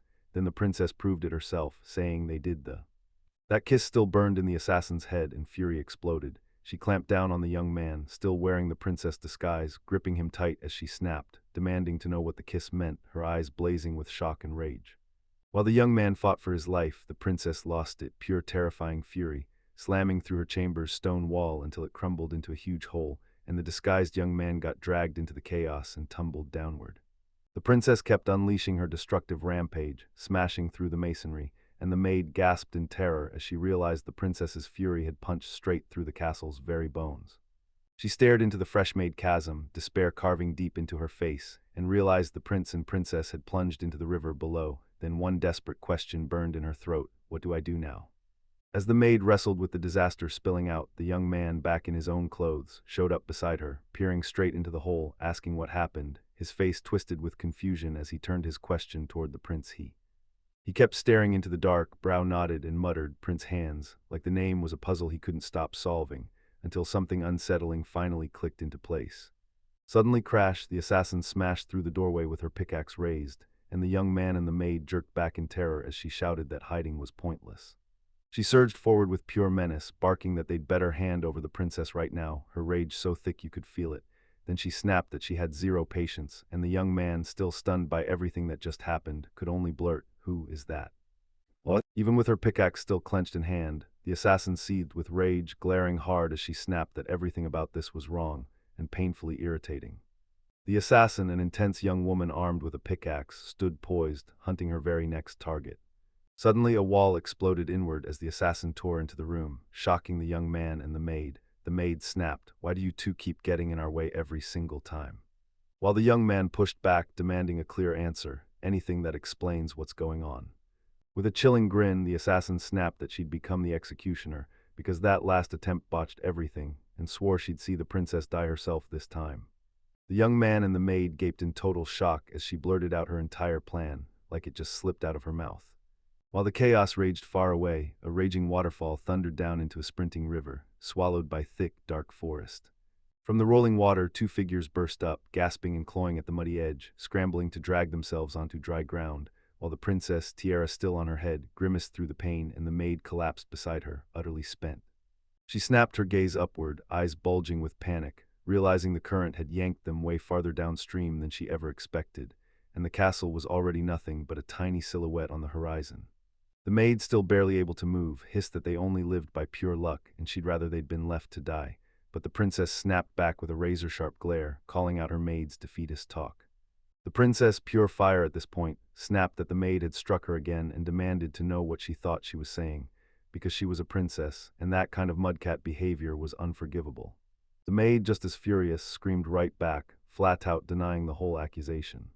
Still shaken to the bone, she crumpled to the ground as her maid watched her fall apart, while the princess wailed that one kiss from the prince outweighed 1,000 deaths, and that in her mind all she could see was him as nothing more than a subordinate. She pushed on, saying corrupting Ariel's eyes was inevitable, yet somehow it all came out anyway, and then she pressed hard. Who was this scum prince really? A frustrated maid snapped right back that the prince's insults were worth 1,000 deaths. Then both women went off like bombs, screaming and shredding each other until their fight spiraled out of control. As their fiery argument kept blazing, the princess snapped that everything would be fine, and that she'd show the maid just how amazing the prince really was. The maid grumbled it would take ages, not realizing the dark, dense forest had started to glitter with a whole swarm of glowing eyes watching them. Suddenly, rustling thundered through the trees, and the princess jolted like she'd been shocked, her head whipped around, eyes blazing with panic as the maid gasped in the same breath. The maid dropped to her knees, trembling, and begged, "What's happening?" The princess shot her a grim, wide-eyed look, then said she could feel it, like someone was standing right there. She asked if it was an animal, but they shut that down fast, insisting it probably wasn't, because it wasn't just one or two presences, it was more than that. Tucked deep in the trees, a band of tiny hooded watchers with glowing eyes stared at the two women. One muttered that they didn't look like bad people, another giggled that they were kind of cute but still suspicious, and a third shot back, "SHH, everyone stay quiet." What? Right then, one of the hooded figures, this tiny spiky-haired boy, blew out a loud, sudden sneeze that jolted the princess and the maid out of their skins, and another hooded figure, a dark-haired girl, snapped her gaze toward him. The princess's fear snapped into fury, and she demanded, loud and clear, that whoever was there step out like an adult, while the maid beside her just froze, shaking in terror. Right after the princess confronted those unseen figures, 6 tiny hooded kids slipped from behind the trees, peeking out with eyes bulging, half curious, half terrified. One had glasses, another sported spiky hair, and the third looked like they were drooling, and now their cover was completely blown. Their sudden burst onto the scene made the princess and her maid jump, especially since they were still dripping wet from the river. The princess stared, eyes bulging, whispering that there must be 6 people, while her maid, just as rattled, asked if they were kids. Far from the forest, inside a grand estate, the assassin exploded in rage. She slammed her foot on the floor, snarling for answers about the princess's whereabouts, her voice sharp with impatience and pure fury, while outside the rain hammered down like it was feeding her storm. Her sudden outburst left the young man just as the maid called him, Prince, staring in trouble, and he froze as the maid's worried face twisted with panic, begging him to tell her what they had to do next. With no answers to be found, the assassin's agitation hit a breaking point. She clenched her pickaxe and swore that if they wouldn't talk, she'd cut them down one by one, her eyes blazing with ruthless certainty. Right then, the prince, standing before that ripped-open hole in the stone wall, shouted that the princess had tumbled into the river, and the maid beside him gasped in pure horror, clutching her mouth as tears surged in her eyes. He whipped around to the maid and snapped that if they didn't answer the assassin, everyone would die. Then the maid shot back fast, insisting this was the princess's life on the line and pushing him to finally stand his ground. The prince's face twisted with pure frustration as he finally admitted she was right, then clenched his fist, because trying to fight that overwhelming force was pointless. From far away, the assassin watched the prince, slip through a hole in the wall and caught every word, especially when the prince claimed the princess had fallen into the river, so she had to wonder if he was telling the truth. She muttered out loud, wondering if the princess was really dead, then decided she'd better verify it herself, while the assassin fumed, glaring at the extra headache the princess had forced on them. She raged on, furious that the princess had tumbled into the river, like the world just tossed a wrench into everything, while the prince and his maid stared back in stunned disbelief. Still stunned by the news, she demanded whether the assassin meant a child, maybe even a child assassin, then quickly snapped that the princess was way younger than her, and shockingly, that tiny girl carried a boldness that didn't match her size at all. Then her eyes snapped upward, locking onto that distant tower, an enormous silhouette that seemed to swallow the horizon. Meanwhile, the prince's eyes bulged with pure panic as he finally understood how bad this was. If they didn't move right now, that raging river would snatch the princess away. His maid was just as shaken, shouting the princess's name and blasting the truth. The storm was closing in fast. With resolute in his eyes, he snapped that they had to hit the riverbank right now, and his maid shot back a quick yes, already ready to follow his lead, while the assassin just watched the whole moment, a sly smirk flickering across her lips. She clenched her pickaxe tight, staring down the job ahead. Tracking things downstream would be a nightmare, but she refused to back down, determined to make sure the princess's fate was real. The young man demanded answers about why they were there, worry clawing across his face, while that lonely house sat swallowed by the thick forest, its dark windows glaring like it wanted nothing to do with them. Inside, the princess spilled how a river had swept her away through pure carelessness, then she lit up with gratitude for how kindly she'd been treated, while the maid beside her backed up every thanks. The maid jabbed a finger at her own head, blood glaring there, and the princess snapped back that it had already clotted and wouldn't come loose. Then the maid just calmly said, "I'm dead already, and I'm totally fine," and the princess's jaw dropped in sheer disbelief. The princess, still shaken, snapped her hand over the maid's mouth and hissed at her to shut it. Then she swore the maid was so tough she wouldn't die even if someone came to kill her. While the tension snapped in the air, a small crowd of kids, yep, the young man, the assassin, and even the skeleton child, had gathered and stared as everything unfolded, and the bespectacled boy leaned in like he was about to drop a really thoughtful idea. Back inside, the maid stared at the princess like she was hunting for the truth, straight up asking if they were really sisters. Then the princess's eyes blew wide with shocked surprise. The princess snapped to her senses and blurted, "Ah, so that's it," at once, but the maid broke into tears, begging her sister not to wear her realization so openly. The princess pulled the maid into a warm embrace and whispered that she couldn't just brand herself an assassin like it was nothing, and the maid, still soaked in tears, finally admitted, "Yeah, you're right," while the group of kids stared on with wide, amazed eyes. Out of nowhere, a light-haired young boy blurted out to the princess, "Wait, you're the princess, right?" And both the princess and the maid snapped into wide-eyed, stunned disbelief. She jolted back with a sharp gasp, eyes popping wide as the young boy demanded, straight-faced, "Why do you think you're a princess?" She froze, words tangling in her throat until she couldn't even answer. Meanwhile, the 2 other kids, a spiky-haired boy with glasses and a bob-cut girl, lit up instantly, buzzing with the idea that the princess must have had sisters, insisting princesses were absolutely gorgeous. While the kids carried on with innocent chatter, the maid's face snapped dark, eyes blazing with cold, terrifying focus. She leaned in close, hissed that their cover was over, and demanded what they'd do next, even suggesting they wipe out everyone. The princess, shaking with terror, only managed a tiny, panicked squeak. She snapped back fast, telling the maid these opponents were just kids, and she begged so hard it sounded like desperation in every word. She pushed the words out with a strained voice, demanding the maid admit she really thought it was possible to hide the truth from living beings, because that sounded downright impossible.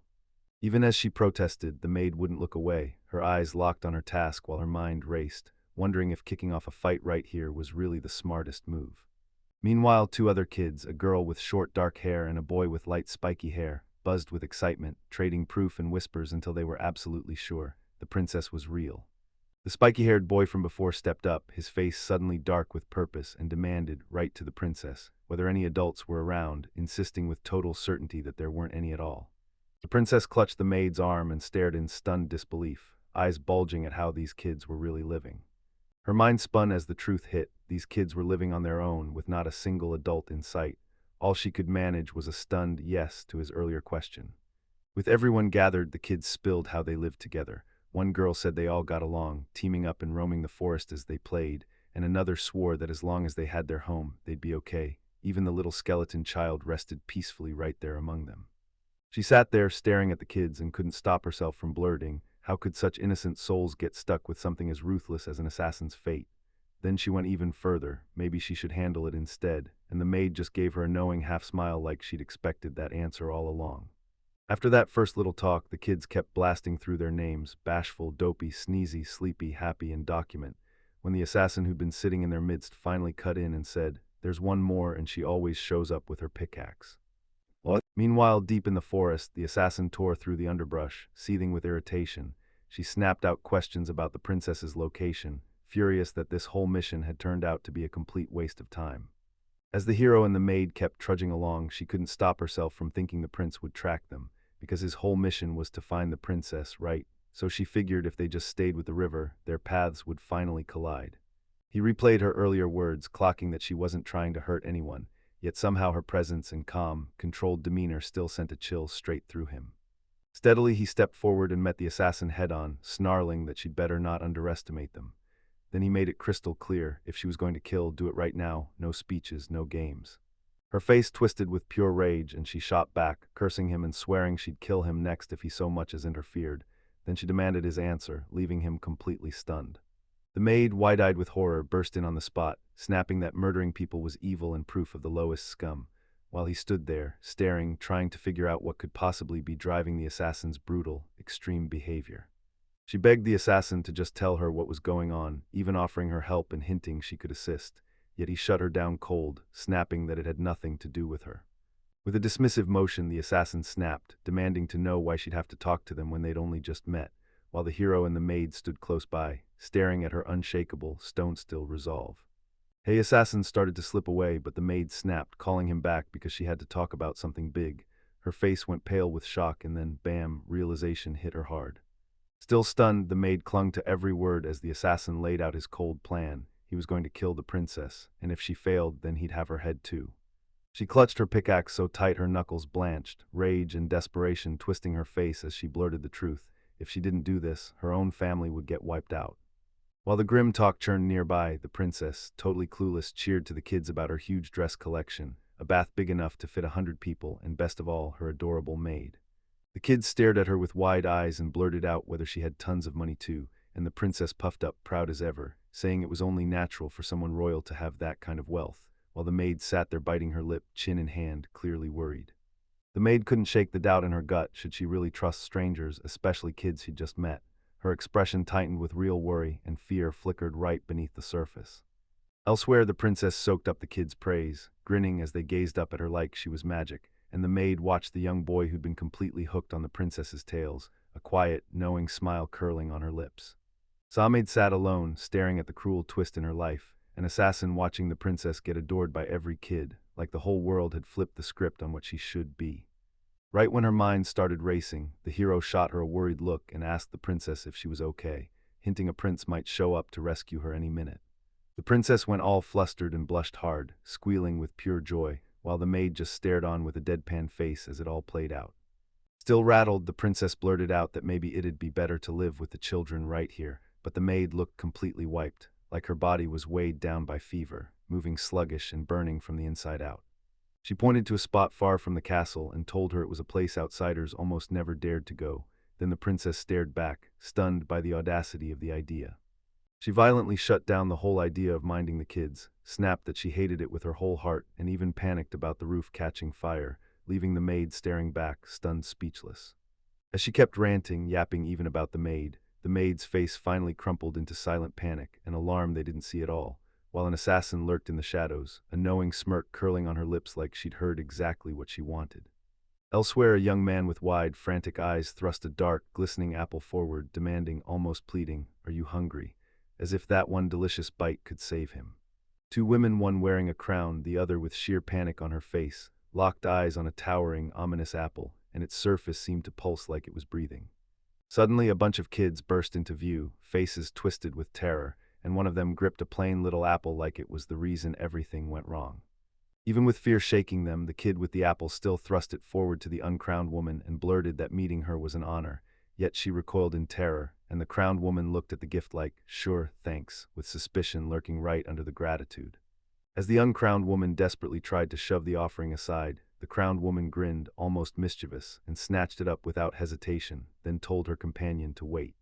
The crowned woman snapped her gaze to her companion, demanding why she'd shove away a child's pure kindness, while the uncrowned woman, still rattled to the core, fought to explain that it wasn't what it looked like.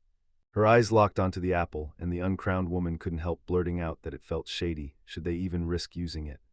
Right then, the kids were crying their hearts out, begging the princess to forgive them for handing over such a crude apple. A crowned woman's face twisted with rage as she snapped, demanding to know if her companion had made the children cry.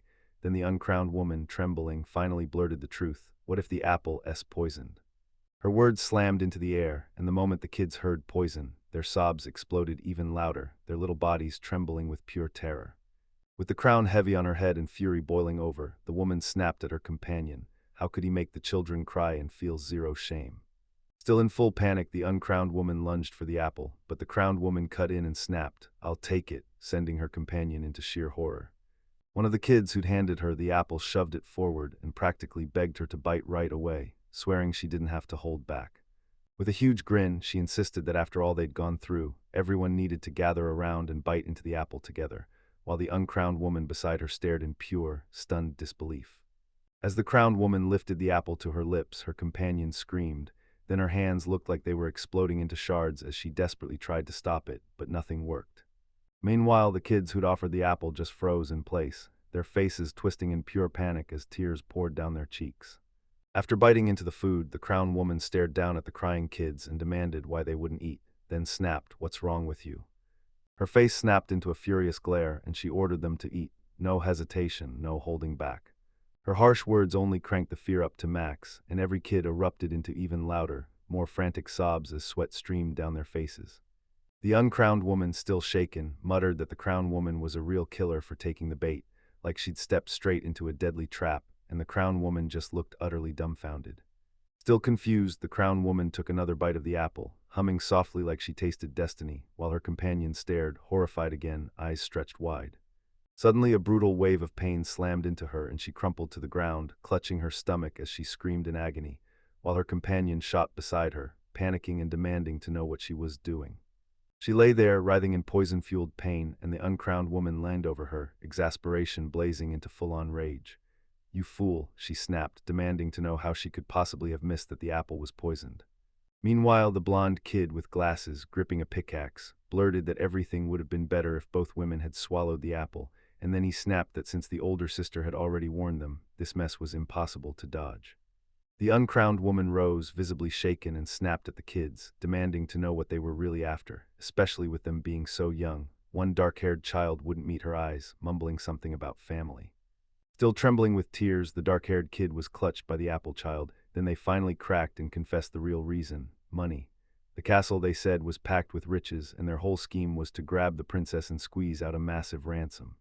Stunned by their outrageous plan, the uncrowned woman snapped back and demanded to know if they really thought it could work. Then the children, all brandishing pickaxes, fired right back that she was way too loud, and swore they'd grab her themselves since she was the only one left to deal with. The blonde kid with glasses swung his pickaxe and went straight for her, daring, "Are you going to resist?" Then he smirked and claimed she couldn't possibly beat him because she was no match for children. With a sudden burst of motion, the uncrowned woman shot up into the air, trying to get away, and the kids below froze in shock for a heartbeat before they all broke into a chase.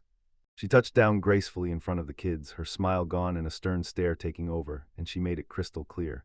Being a child wouldn't save them from what they did, mess up, and she'd make sure the punishment hit hard. The kids flinched in pure terror, faces twisted with fear, as the uncrowned woman bared that wide, unsettling smile and roared that their punishment was finally here. Swamped by pure terror, the kids spun around and bolted, shrieking as the uncrowned woman chased them without mercy. She chased those kids without mercy, her voice booming as she ordered them to run even deeper into the forest. Her chase shoved her into a tiny room, and there, right on the floor, she found the kid with an apple passed out asleep, while a pickaxe sat abandoned beside them. The moment she saw it, her face snapped into pure horror and heartbreak, and she whispered a shaky exclamation under her breath. She stared down at the sleeping child, and the thought hit her hard, how cruel it felt to leave him all alone. Just as the other kids thought they'd gotten away, panic snapped in. Then they all blurted in alarm about the sleeping child. When they finally clocked that their companion had been dragged away, she snapped at them on the spot, demanding answers about what their family even means, and pushing them to apologize right there, right now. With a chilling, wide grin, she snapped that kids weren't meant to cry. Then she grabbed the terrified child by his tunic and vowed a brutal punishment. The crowned woman twisted her face into a furious scream and dangled a tiny child upside down by one leg, drool spilling, eyes slack, hanging lifeless while the other children stared, frozen in pure terror. She planted herself in front of two kids, one limp and out cold, still hanging from her hand, while an oppressive aura crawled over the air like a threat. The blonde boy demanded she hand the sleepy back, and his dark-haired companion leaned in, staring her down, demanding to know what she was really after. A crowned woman crumpled to the ground, clutching her head like it was on fire, her face twisted in pure distress, while the uncrowned woman lay still beside her. She hissed through her teeth, furious at herself, asking how they could dump poison so easily and come right back for more. A wild chaos burst out as the kids surged toward her, clawing and lunging to break their companion free, yet she fought like a hurricane, smashing back and kicking one of them clear out of the way. Towering over the two kids sprawled on the ground, one sobbing, the other frozen in terror, she lifted her hand like she was about to bring it down. The blonde kid spotted a chance and bolted for the open window, scrambling with raw panic as fear carved into his face. The crowned woman stared in horror as he shoved through the tiny opening and disappeared into thin air, then snapped with furious curses at how he'd slipped away. Rage still burned through her, so she lunged for the window, arm thrust out as she screamed for that brat to stop. She got wedged inside the window frame, blocked from following, and her rage fizzled out, snapping into a desperate plea for him to listen, swearing she'd stay calm if he just heard her. The crowned woman was pinned inside the window, staring out as the blonde kid with glasses, hiding in the forest, shot a look back at her, while down below the uncrowned woman's eyes blew wide with pure terror. Panic surged through her as her eyes bulged, and she shrieked that raw, gut-deep sound while thrashing against the window, desperate to break free. No matter how wildly she fought, she couldn't break free. Tears poured as her voice cracked in pure despair. Down below, the crowned woman sprawled on the ground, motionless like she was knocked out after tumbling from the window. Moments later, the whole house exploded into roaring flames, black smoke pouring from every window and crawling over the roof, and the group of kids stood frozen in front of it, their backs to the inferno, faces carved with pure shock and disbelief. While the kids stared in shock, the uncrowned woman slipped out of a ground hole near the burning house, now free from the window, with dirt smeared all over her and pure exhaustion on her face as she rasped that escaping took everything.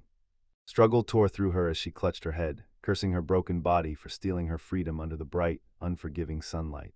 Still shaking from the wreckage of their home, the kids whip around to face her, eyes wide, fear and confusion tangled on their faces as they whisper in mourning over what they've lost. Still sprawled on the ground, the uncrowned woman snapped back that they had it coming. She even insisted they were the real villains from the start. Then two children, one with dark spiky hair, the other with pale white hair, burst into tears, shouting that her actions were cruel, a massive sin, utterly wicked. She kept firing accusations, saying she despised children because they always played the poor victims, and then she snapped back at them, demanding whether they really thought their scheme to lure the princess wasn't a deadly sin. The blonde kid with glasses froze for a second, then snapped back and blurted out a question about the princess, while the uncrowned woman, trapped down in that hole, lifted her eyes to him. The crowned woman coughed as she burst up from the pool, water roaring over her face, eyes bulging with pure shock and terror. Moments later, she crumpled onto the wooden floor, flames snapping up around the scattered debris as the heat crashed down, choking the air. Burning heat seared the air, but she shoved forward anyway, her face twisted in pure rage as she barked curses at the idiot princess, Of all disasters, she was the one who set the place on fire. The inferno around her felt like it was laughing at her pain, while a voice inside her head snapped, asking if the paralysis was Ringo's poison, and why it chose to hit right when everything mattered most. Still, she would not give in. She forced her body to obey, clawing, crawling, trying to break free, even if it meant hauling herself off with nothing but her arms. Her arms shot out, fingers spread wide, and a cold thought slammed into her mind. This was it, wasn't it? The end. As she fought to break free, a cloaked figure burst out of the dark, knife flashing in her grasp, announcing she was an assassin, and that she'd already accepted a miserable death. A faint, desperate plea tore out of her lips. Suddenly, the ceiling above caved in shatter. Then a spiky-haired young man dropped in on a thunderous kick, blasting straight into the burning room as debris flew everywhere. He shot forward with a brutal grimace, and right on his heels, another twin figure surged in, both charging to face the assassin and the deadly mess, while the crowned woman lay there, completely stunned on the floor. He tore through the inferno at breakneck speed, snatching up the woman with the crown as he leapt across the burning structure, with debris exploding down around them. As he clawed his way through a desperate escape, the crowned woman, trapped in her own mess, snapped at him, calling him a worthless prince and grilling him for his recklessness, and he shot back, "So what are you going to do if I die?" He pinned her down and demanded she choose, face a fiery death as the building caved in, or get grabbed by the princess and sentenced to execution. She scoffed like it was all the same, then winced and snapped, "You're an idiot." That spiky, undercut-haired guy dropped to one knee beside the crowned woman, brow tight with worry as he demanded to know what happened to her, because the danger around her was screaming. She gave a soft, trembling apology, and behind them, a building tore through the night with violent flames as he knelt, the uncrowned, still the one everyone underestimated, burst into the clearing in a rush, eyes blazing with panic. "Are you all right?" she demanded. The spiky-haired guy snapped back that the crowned woman's body had gone numb from poison. She couldn't move at all. Right nearby, a small, pale figure was half swallowed by the ground, looking sick with worry. His eyes snapped wide with shock and fury when poison was mentioned, and he demanded to know why someone would use something like that. Right then, a second spike-haired man with an underscore frame burst in, all calm as he said the poison would fade, and the prince would heal soon like magic, and then he admitted he'd been dying to see him because he'd truly missed the prince. His words hit the crowned and the uncrowned women like a thunderclap, and both just froze in disbelief, while the uncrowned woman demanded why he'd kidnapped the princess in the first place, and the second hair claimer, saying he'd always intended this from the start, explained that her body was only temporarily unable to move. As he spun to flee the burning structure, the uncrowned, underscored woman lunged in his way and demanded to know exactly who he really was. Her frustration exploded the moment she realized her house was in flames. Clutching a solid staff, she whispered, stunned, as the chaos swallowed everything. While the crowned girl and the spiky-haired guy froze in shock, the uncrowned girl, still shaken by the destruction, demanded, "Why are there two princesses?" Rage swallowed her whole, and the uncrowned woman clutched her staff with white-knuckle fury, her face twisting as she weighed killing both of them. Rage swallowed her whole, and she swung her pickaxe wildly at the terrified kids, who shrieked and scrambled back in panic as her fury erupted. Rage surged through her, then she whipped around to the crowned underscore woman, snapping, "Why did you leave without talking to us?" before declaring through clenched teeth that they were a family of 7. She shot back, telling him she'd already snagged a job to bring in the money, then added that it was totally fine if she just went for a bit, and called her family later. But the kids wouldn't drop it, tears streaming as they demanded there had to be some secret reason behind what she did, and if she wanted money that badly, then they could train too and grow strong enough to help. She stared at them, her face easing as she stressed, "We're family." Right then, the spiky underscored unfilming canoe, who'd been watching the whole time, barred in, and declared she'd take the weight of protecting their precious family, alone, from anyone out there trying to kill the princess. Fury flared in her as his words set her off. She lunged with the pickaxe, screamed at him to shut up and stop, and swore she'd kill him, while the kids stared with wide, trembling eyes, too scared to blink. He didn't blink, just calmly asked if she really thought she could pull off a threat like that, and she scoffed, swore she could, and warned him not to underestimate her. He leaned in like he was hunting her secrets, eyes sharp enough to cut, and he shut down her bravado on the spot, claiming he could see straight through the act. She wasn't fearless at all. She was trying to scare him first, just to hide how terrified she really was. She flinched, rage twisting her features as she demanded to know if he truly grasped how bad this was. Then he struck back in a low, menacing voice, saying the blood of the ones she'd killed wouldn't just disappear. It would darken, rot, and claw back, and she'd regret it so deeply that it would eventually eat her alive. That spiky-haired guy's chilling warning kept slamming into her thoughts, twisting into a choir of judgment, as if 100 eyes were glaring at her, accusing her of breathing when someone else should have died and clawing for payment, her life. She outright refused to let him lecture her. She fired back, demanding to know who he really was, because the way he studied her felt like he was reading her soul, like he understood her from the inside out. He flinched back a little, and shock mixed with worry snapped across his face the moment her words hit deep. Then his eyes dropped to that tiny, pale figure still trapped under the water, and dread hit him hard. Did this person really have the nerve to kill someone? He leaned in and pressed harder, demanding the real mission behind the guy they called Grandpa. Meanwhile, the uncrowned woman, eyes blazing, snapped her gaze to the man beneath the water and demanded, who was trying to kill the princess. The crowned woman standing there brushed her questions off as futile and coldly, made it clear that chasing answers would get them nowhere. She broke it down for him. Most hits weren't ordered straight through the client. They were stitched together by middlemen who kept the buyer's name hidden, took the money, and then sent an assassin to do the job. Her eyes bulged with shock the second an intermediary was mentioned, and then she spilled the truth.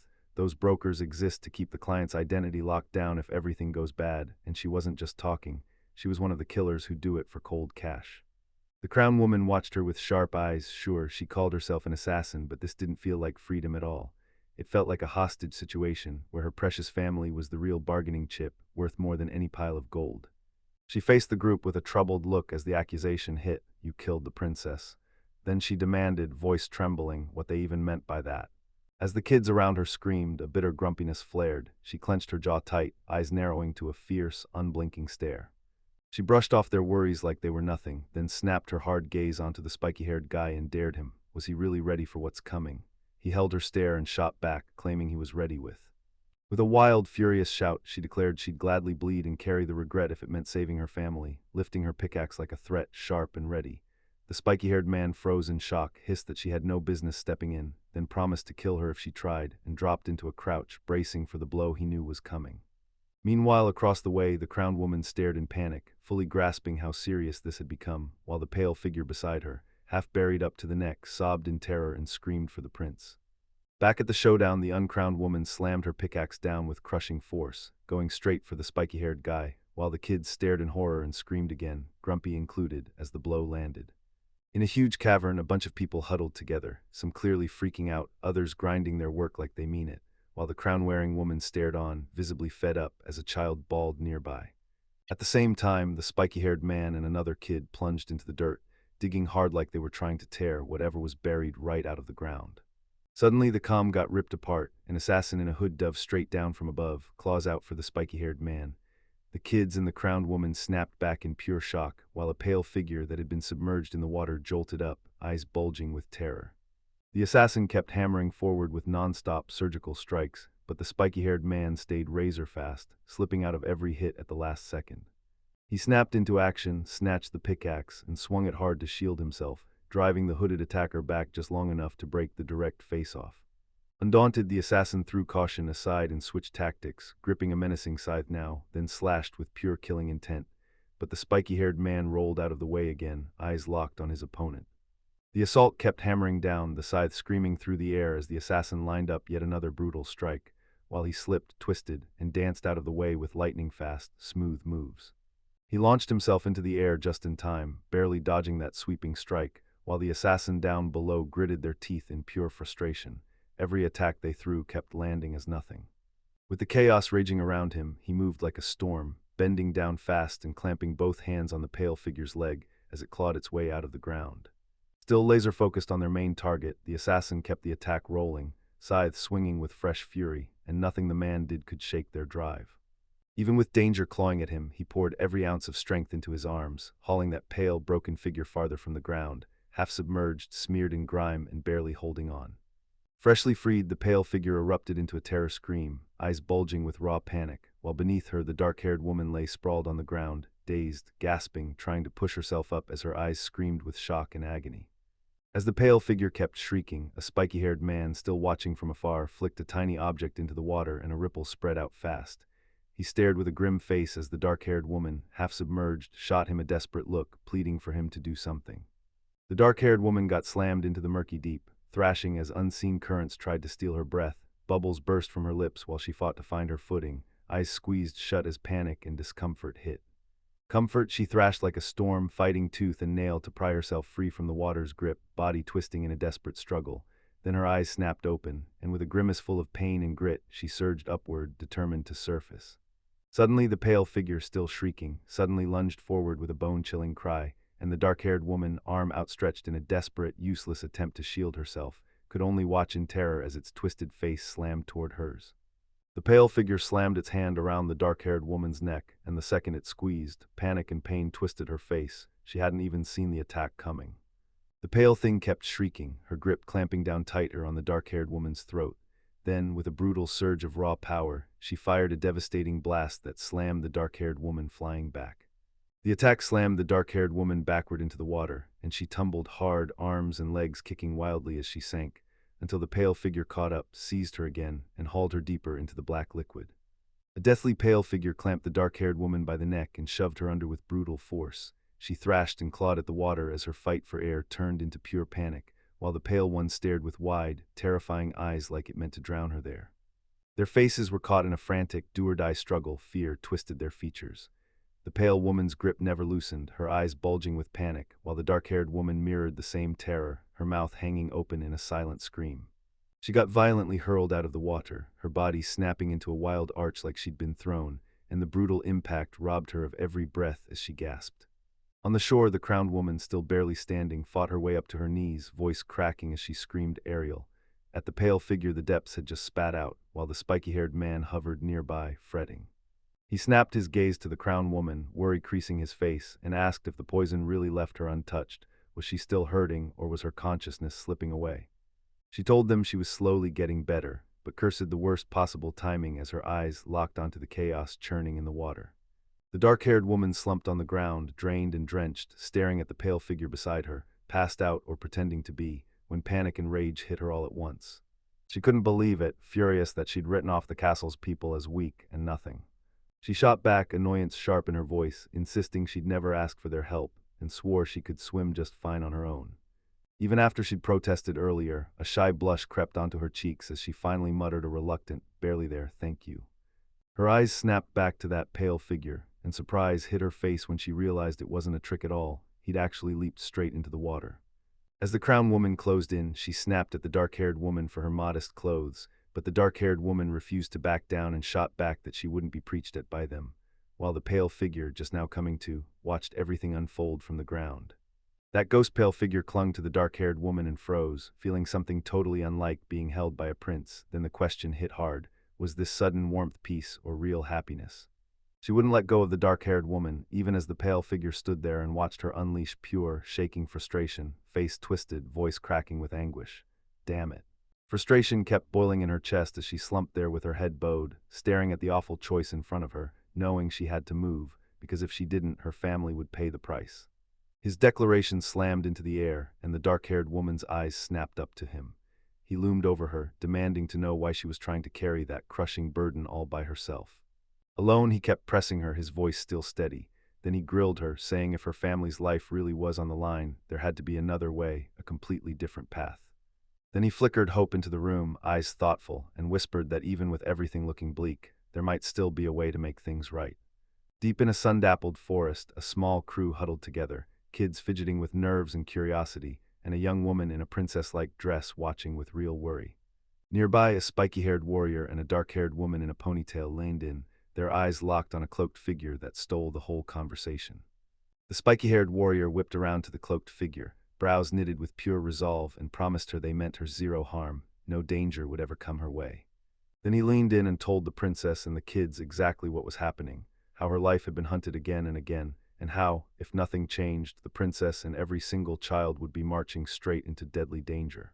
He snapped his gaze to the dark-haired woman he called Grampy and demanded answers, saying it was urgent to track down the client behind these assassination attempts and end them for good, then pressing her to spill every detail about how and when she was asked to kill the princess. A dark-haired woman clenched her jaw, then plunged into the past, zeroing in on the day she went into town alone to sell her jewels. She slipped through the town's tight, shadowy alleys when a voice cut through the dark and called out, "Hey." She whipped around and found a hooded figure staring back, then it shot, "Have you ever killed a human?" The dark-haired woman bristled and snapped, "No, never," hands planted on her hips like defiance itself. The hooded figure leaned in and pushed, asking if she wanted to make it the first of. A hooded figure with a sly little smile leaned in like, I just want to chat for a bit, but the dark-haired woman's irritation flared. She shot her down cold, said she wanted nothing to do with her, and warned her to stay far away. Even after getting dismissed, the hooded figure kept going, muttering that the dark-haired woman looked like she had a tight-knit family, until her world flipped. She gasped and snapped, how do you know something that personal? The hooded figure, grinning like a nightmare, thought the sleepy, defenseless princess would be so easy to silence. With a hood shadowing his darkest thoughts, the ponytail girl exploded forward, just a blazing blur cutting across the open space. She slammed a brutal punch into the hooded figure, driving them to the ground in a heap, and then she snarled, don't you dare touch them, you scoundrel, her rage shaking the air. The hooded figure sat down on the ground, squared themselves up, and flat-out admitted they were just a middleman, pulling the strings of weak humans, promising they wouldn't pick and choose their tactics because even little Fry have pride, and failing was never, ever on the table. Hanatail, still on guard, demanded to hear what the hooded figure truly wanted. Then that shadowy smile slid into view, and the answer hit like a knife. They wanted the princess dead. She scoffed and snapped that the hooded figure should do the job themselves. Then the hooded figure fired back that they were just as weak as her, reminding her that a previous assassin already tried and failed. The hooded figure pushed forward, swearing they had to finish the request no matter what, and snapped back that they couldn't afford to look incompetent, because to them, trust was everything. They kept talking, proud and fully loaded with responsibility, and swore they'd use any method, even the ugly ones, to get the job done and serve their duty. With ruthless speed, the hooded figures grabbed a little dark-haired child out of nowhere, pinned them to the ground, and screamed that they'd use them as a shield, terror exploding from the child's cries. With a lightning-fast lunge, the ponytail girl smashed a brutal kick into the hooded figure's hood, her face twisting in pure rage at the blatant threat aimed at an innocent child. Rage surged through her as she snatched the nearest pillow and smashed it into the hooded figure, knocking them back like they'd just been hit by a curveball, clearly stunned by the sudden attack. Moments later, the hooded figure, steady again, strode down a tight alley, their voice ricocheting back with a cold threat. The princess would be handled by tomorrow, or the next target wouldn't be treated like just a doll. Still visibly shaken, the ponytail girl stared at those hooded figures and their cold, cutting words, realizing she couldn't save everyone alone, and that they might hit with any move they wanted, even while people slept. That brutal truth turned her fear into steel. Spiky-haired guy slid beside the hooded figure and faced the ponytail girl, flat out saying he didn't beg for forgiveness and he wasn't scared of what her hatred would do, because the choice he made was a brutal one, made to protect his family's lives, and he'd made his peace with it. The princess watched the hooded figure fumble, and it clicked instantly. Grampy had been hired only because her assassination attempt backfired. She said it out loud as realization hit, while the hooded figure stared back, shocked, like they couldn't believe what they'd walked into. Spiky-haired and visibly fed up, he snapped that there was no choice left, then declared without a shred of doubt that the princess had to die, and the hooded figure froze, eyes going wide with shock. The kids and the ponytail girl snapped into collective shock at the spiky-haired guy's declaration, their faces twisting into wide-eyed disbelief. The hooded stranger delivered the message, watched the chaos ignite, then slipped away into a tight, shadowy alley, while the rest stood there, scrambling to understand what it all meant. Later, the ponytail girl slumped against the wall with her arms crossed, eyes sharp like she was plotting something big, while the spiky-haired guy nearby stared with pure intensity, like a plan was already forming in his head. He strode past her through the alley, calling out just how fast she'd been getting ahead, and she watched him vanish with a quiet, unreadable look on her face. Still shaking from that last clash, she listened as the hooded stranger, eyes glinting with a sly edge, pushed the truth about family and how desperation can claw at anyone. Annoyed to the bone, she snapped at him to shut up. Frustration burned through her, and she snapped at the hooded figure to verify the body and dump it fast, yet all it did was stand there and watch her rage. The hooded figure ignored her sharp tone and started yanking the sheet away, smirking that the princess would be dead in no time, no need to put her on display, and she just stood there with arms crossed, still seething. Once the last sheet snapped back, the princess was revealed, pinned motionless in a rolling bed, looking eerily unconscious, like she might have already slipped into death. The hooded figure spun toward the princess, flashed a creepy grin, and clutched the sheet. Then she congratulated Grampy and, with a shocking grin, asked if they could sell the princess to perverts. But when the princess's eyes burst open, terror flooded her face. Later, the hooded figure leaned in and told the whole crowd, spiky-haired guy and the kids included, that the princess wasn't just surviving, she was truly immortal. Then she dropped the real catch. For the princess to finally die, she had to be blasted by sunlight one more time. Everyone stared in stunned disbelief, already firing off questions, refusing to believe a single word. She kept talking, saying this wild power all came down to love, then wondered out loud if love really had that kind of endless strength. The spiky-haired guy looked unconvinced, and the kids just stared in confusion at the whole impossible story. While the princess stood tall again, looking like she'd fully bounced back, she turned to the kids and dropped a bombshell. She used to be an assassin, and all sorts of twists had forced her to step in as the real princess's stand-in. The children leaned in, shocked, and hung on every word. The second these ponytail girls heard it, fury lit up their faces, calling the whole mess a total headache. Meanwhile, the princess wore a guilty look and hurried to apologize to Grampy for accidentally dragging her into all this complicated chaos. Still seething, she snapped that if they wanted the princess's life to stop getting hunted, and if they truly meant to stop more of those grumpy troublemakers from crawling out of the chaos, they needed action, right now. The princess and the children stared at her, hanging on every word, waiting for her next move. She froze as the spiky-haired warrior snapped out their next move: find the client who ordered the princess's assassination. First, they'd have to reach Grampy and pry the info from the broker. He leaned in with a smirk and promised he'd come back to her the moment the next request hit, and she snapped from surprise to boiling frustration, fists clenching hard. Rage flared in her chest. She snapped, demanding to know whether that old agreement, that she could kill the princess as long as he stayed out of it, was nothing but a cruel lie. He jerked his gaze away and played dumb like he didn't know a thing about any promise, then claimed he was only doing what his orders told him to do. He kept going, dismissing her like she meant nothing, and swore he wouldn't let her slip away, because to him she was just a handy tool. Her rage snapped across her face as her teeth clenched tight. Leaning in, his smile vanished and menace took over his face as he demanded whether she really thought he'd slaughter his own family. And then he turned the knife, asking if she thought his work was dirty, like all the brutal, necessary stuff was the only burden he had to carry. He jutted his finger at her, that chilling grin stretching wide as if she should thank him. Then he roared that her whole world was about to bow to him, while behind him, the hooded figure stared on with shaking, terrified eyes. A hooded figure stood there with the dark-haired warrior, then asked the spiky-haired one, "So, do we go back to the prince now that he's done?" The dark-haired warrior smirked and pointed out just how damn skilled he'd proven himself to be.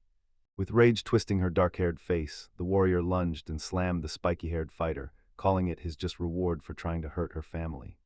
She pressed on, speaking into the darkness, thanking the indistinct figure and making it crystal clear she'd only done it because the prince told her to. While the hooded figure and the spiky-haired warrior mapped out their next move, he pushed a brutal idea: pretend to be dead to grab the intermediary, until she snapped back hard, furious at the thought of losing the prince, demanding a fast end and rejecting his plan flat out. Her face snapped from nerves to wide-eyed wonder, and she blurted, "Can I really do whatever I want if I pull this off?" Then her eyes burned with fresh resolve. She swore she'd capture the intermediary, even if it cost her her life, leaving the spiky-haired warrior, the princess, the dark-haired warrior, and even the kids staring in stunned silence. Later, the hooded figure stood outside beside the dark-haired warrior, and she demanded to know if her choice really was something she could get away with. Under a hood, she stood her ground and snapped that there was nothing to worry about. Then she spun her eyes on the person in front of her, demanding, "So you're really the princess of this land?"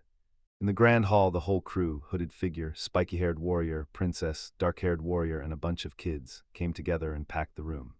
In the hall, they craned their heads up. There stood a new adult woman with long dark hair, looming among the kids who stared at the ceiling in shocked awe, while the dark-haired warrior watched with a sharp, annoyed edge.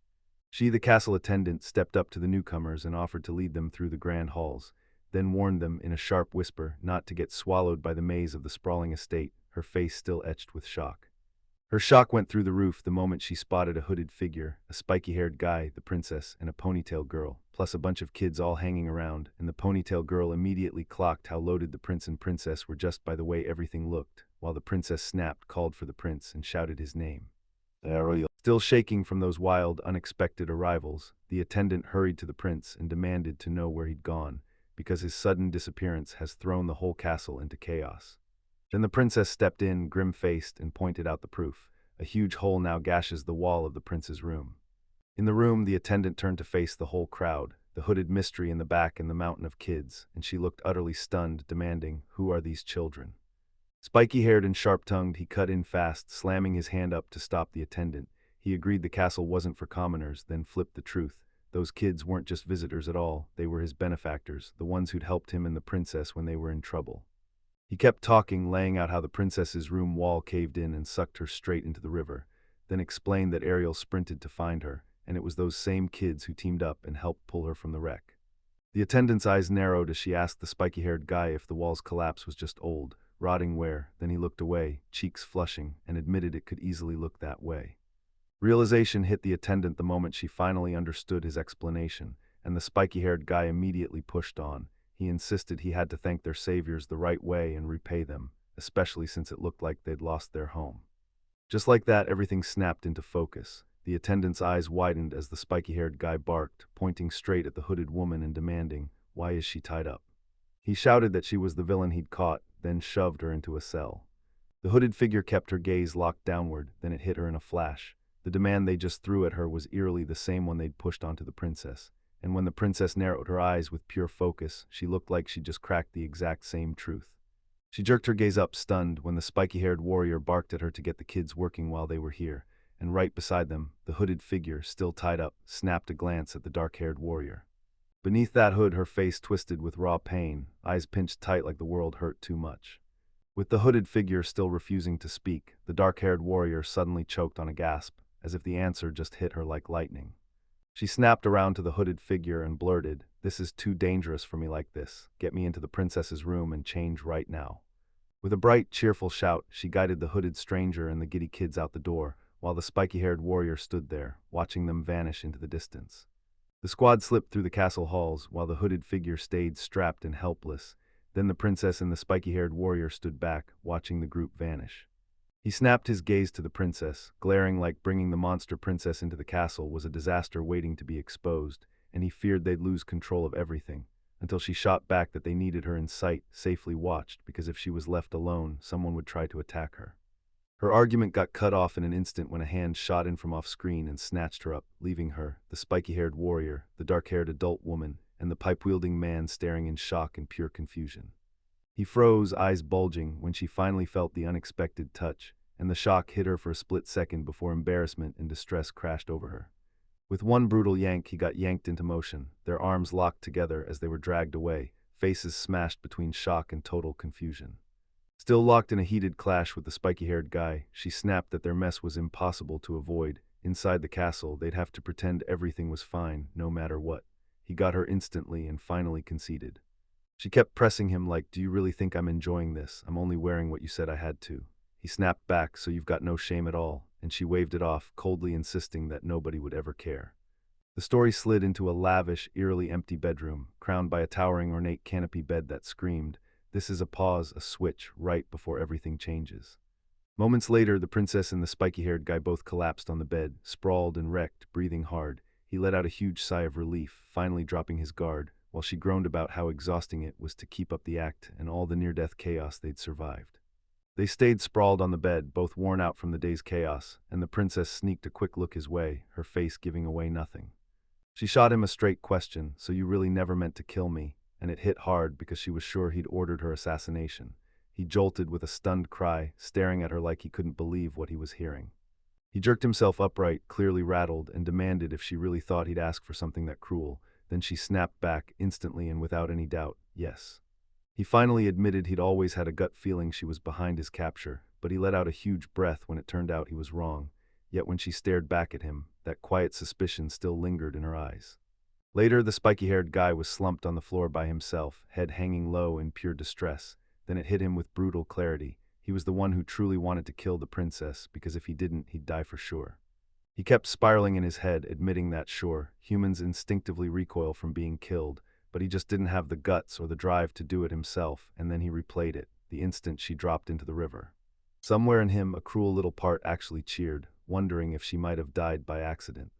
He stared into his own soul and finally admitted it. He really was a vile scoundrel, ready to kill anyone just to stay alive. Then the princess, catching his inner turmoil, let out a startled little gasp. She fired back, straight up challenging his "I'm fine" self-talk, saying he had to know the kind of people hunting him, and that nobody understood his misery better than her. The princess pressed on, pointing at the one in front of him and declaring, loud and grim, that she was a killer, an utterly wretched woman who'd survived by stealing lives and was beyond saving. She stared him down and said it was messed up, because somehow she was the only one who could truly understand what he felt, even if he decided to kill her. Sitting side by side, she finally decided that if they were truly the same miserable humans, then then they'd have to swallow the sins and take the punishments that followed. She said, if you're okay with me being a princess, then you should be fine with me having a prince too. The princess leaned in and pressed him for the truth. Why did he save her from that burning house, risking everything? She demanded answers. Was he trying to drive a wedge between himself and his master, or was he secretly protecting her? He flinched at her straight-up honesty, then she pressed harder. Why would he bend over backwards for her, and what kind of bond did she even have with him? Was she just a fleeting princess and prince in his life? The door slammed open with a brutal bang, and the princess, now in a maid outfit, burst into view, shouting at him with a bright, almost desperate plea to look at her. She stepped up, caught his eye, and basically said, "Look at me, don't I look different, fresh, new?" Then she pressed him, "Tell me you don't think a change like this can be good sometimes." And when she walked it back into place, he and her original self were left completely dumbfounded. Still dressed as a maid, she slammed into his earlier words and insisted he'd given her permission to do whatever she wanted with his body. Then, with a grin full of mischief, she declared she was going to take it, and her bold hype instantly spiraled into a string of frantic, near-panic screams and frantic blurts. A trembling maid slid into a deep bow before the princess, her face packed with apology, while the princess stood half-dressed, clearly shaken. Because the maid didn't just speak regret, she swore she was truly sorry for how the princess had been treated. Then the maid said, "For now we need a disguise, so the people inside the castle don't spot you," and the princess, eyes drifting away, managed a soft, "Thank you," even as confusion still flickered on her face. Fresh, she sank into the moment, eyes locked on the floor, and the truth finally hit. Her past ignorance had held her back, and she realized there were people like her maid who served her with pure, unshakable loyalty. While the maid kept fixing her hair strand by strand, the princess slumped and sighed. She'd lived her whole life locked inside her own little world, never really meeting the prince or even seeing what was happening around her, and now she couldn't shake the fear that it might be too late to change everything. Draped in a maid's uniform at last, the princess grinned so bright it lit the room, and she dropped her true name, Ariel. Her maid blinked in stunned shock, eyes wide as saucers at the instant revelation. Ariel, fueled by fresh resolve, blurted that she was going straight to the prince, right now, while her maid panicked, begging her to stay hidden and make sure nobody clocked her real identity. Moments later, Ariel, back in her royal attire, stood before a massive door, frustration twisting her face as she threw her fists against it again and again, barking that she be let in, like her patience had just snapped. Then she marched down the arched hallway, face blazing with pure annoyance, muttering that there was zero tension, like people weren't still begging for her assassination, and like another attack wasn't looming around the corner. As she kept walking, she snapped at the irritation rising in her chest. She knew getting singled out was just her life's curse, but she couldn't shake the angry itch crawling under her skin. Her nervous maid tiptoed up from behind, and when Ariel flicked her eyes back, the camera caught a fierce close-up, sharp, determined, and ready to strike.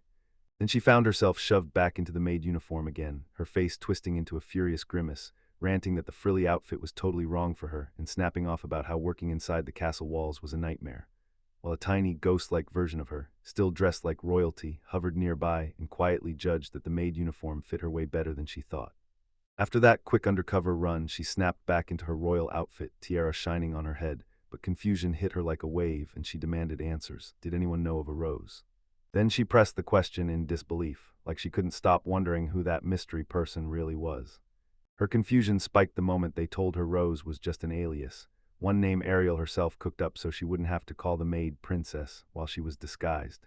The maid even flexed in a little thought bubble like, "Yeah, this fits," while another maid-looking figure in a matching thought bubble nodded right along. Once she got why the alias mattered, she turned to the maid, back in her uniform now, and demanded why she was playing Rose. The maid bristled, hesitated, and only answered with a flat, quiet no. Her excitement spiraled into something almost maniacal as she vowed to let the monster run wild, even if it could get dangerous the moment its real identity was outed. The maid stared up at her, eyes full of panic, and snapped, "Are you really serious?" While the princess's eyes snapped away, she barked, "Where did that guy go?" Pure irritation on her face. The maid hovered nearby, and in a separate, shaky thought bubble, the spiky-haired warrior and the hooded stranger were shown losing it with screams of terror, proving they were exactly the monsters Ariel had warned about.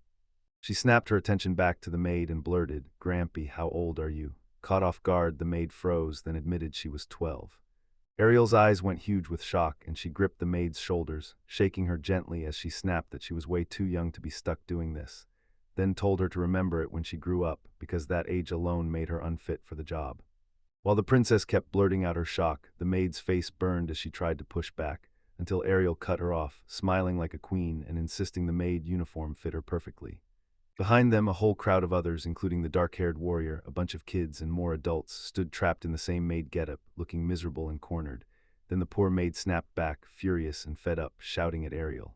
Suddenly, a new thought hit Ariel like lightning. She blurted that she had to find a hiding place right away, snapped to the maid to follow her, and made it clear this was only the beginning of a secret plan. While Ariel sized up her next move, one of her light-haired companions stayed locked in a stone cell, head hanging low as despair swallowed him. Ariel and Grampy standing nearby couldn't ignore his predicament. Grampy shot off, furious, insisting that no matter how many times she checked, he still made her stomach twist, and Ariel snapped back that Grampy was always simmering with irritation. She pressed him for answers, demanding to know why they were targeting the princess. Then she shoved him to speak instead of hiding in silence, but all he gave her was a hurt, crushing quiet. With no answer coming, Grampy snarled that he'd split his head open unless he talked. Then Ariel, eyes blazing, leaned in and demanded to know what was going on. Finally, the captive broke her silence, saying 2 assassins dressed like the princess were on their way, and then more chaos kept crashing in, one shock after another. Grampy heard that and snapped even more, yelling that they had to fix this fast because the villagers were already caught up in it, and Ariel's face fell dark with worry. Grampy shot Ariel a warning, "Don't trust him," and brushed off his plea as nothing but a grab for sympathy, while Ariel stared him down, long hair trailing behind her as she listened. He desperately begged them to believe him, swearing he bore no grudge against the princess and only wanted to save the villagers. Then he turned to her and pleaded for her trust. Grampy scoffed at his words, blasting that she'd never fall for his grimy tricks and straight-up lies, because she'd known him forever, while Ariel watched the whole clash, her face giving away nothing. Ariel locked eyes with him and thanked him straight up for his old help. Because of him, she was now living the high life as a princess. Her words left him staring back, surprise flickering across his face like he'd just caught on to something. Even with her cryptic warning, the captive stayed defiant behind those bars, fussing, cursing his fate, and burning with questions about what was really going on. Then it hit him. The assassins he'd hired were all here, lined up together, and he snapped, demanding to learn who they truly were. While he struggled to make sense of his mess, the maid snapped, her tone like a blade, and barked that they were far from patient women, forcing him to answer on the spot and accusing him of dragging them into a whole load of trouble. Ariel stepped in beside her and fired off her own question, something she'd never been able to wrap her head around. She said it was all because of him that they'd ended up hiring these people. The captive just stared back, utterly lost. He glared back, frustration roaring in his chest, and admitted that besides Ariel and the maid, he'd planted one more assassin right there to target the princess. Then he snapped, demanding to know what happened to that missing man. Ariel and the maid both froze in shock, eyes popping wide at the reveal. Ariel gulped and blurted out like, "Wait, is there really someone else besides us?" Snapping out of the initial shock, Ariel voiced her worry. Were they about to get attacked again? But the maid only grumbled, basically calling the whole thing a total headache. The captive then doubled down on his earlier claim, saying he'd asked this third person for help long before he ever dragged Ariel and the maid into it, and he figured they might have known something, because the guy's face was already haunting his thoughts, right alongside the hooded figure and Grandpa. He shrugged off their ignorance and said, "If you don't know, that's fine," then leaned in with a grin. Because the third assassin was too sharp to doubt, he must have slipped, made a mistake, and still ended up dead. Ariel and the maid shot each other confused looks. Ariel wasn't buying his casual dismissal. She pressed him hard, demanding to know what it meant that the assassin hadn't shown up and whether he was pulling another lie to fool them, while the maid pushed for the client's identity. He just let out a cold laugh and shut it down, refusing to spill a single detail, because if he named the client, he'd be nothing but dead weight to the princess, and he'd probably get punished for his part in her assassination attempt. He sprawled on the freezing cell floor, stared up at the princess and her maid, and offered them one single truth. Then he slammed his fist down and swore, by morning he'd be out of that prison no matter what. The maid just scoffed like, "Are you bluffing again?" He fired back at their doubts, demanding they admit whether they really thought it was impossible, or if they just believed he couldn't possibly pull it off, and he dared them to expect his escape because he'd have help. He inched closer to the bars, and with a sharp smile he let it out. He was hunting the client inside the city who'd paid for the princess's assassination. The princess and her maid snapped their heads back, eyes bulging in stunned disbelief at his wildly audacious claim.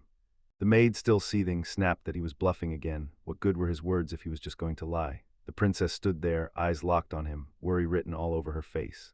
He snapped back, saying all he had was confidence and iron certainty, then sneered that they were fools if they thought he'd actually get away. Her insult lit a fire in her chest, so the maid lunged forward with fists clenched. Then the princess snatched her arm and shouted her name to stop her. Later, the princess was left alone, and the captive's words clawed at her thoughts. She couldn't stop wondering who the real client in that castle was, the one who wanted her dead.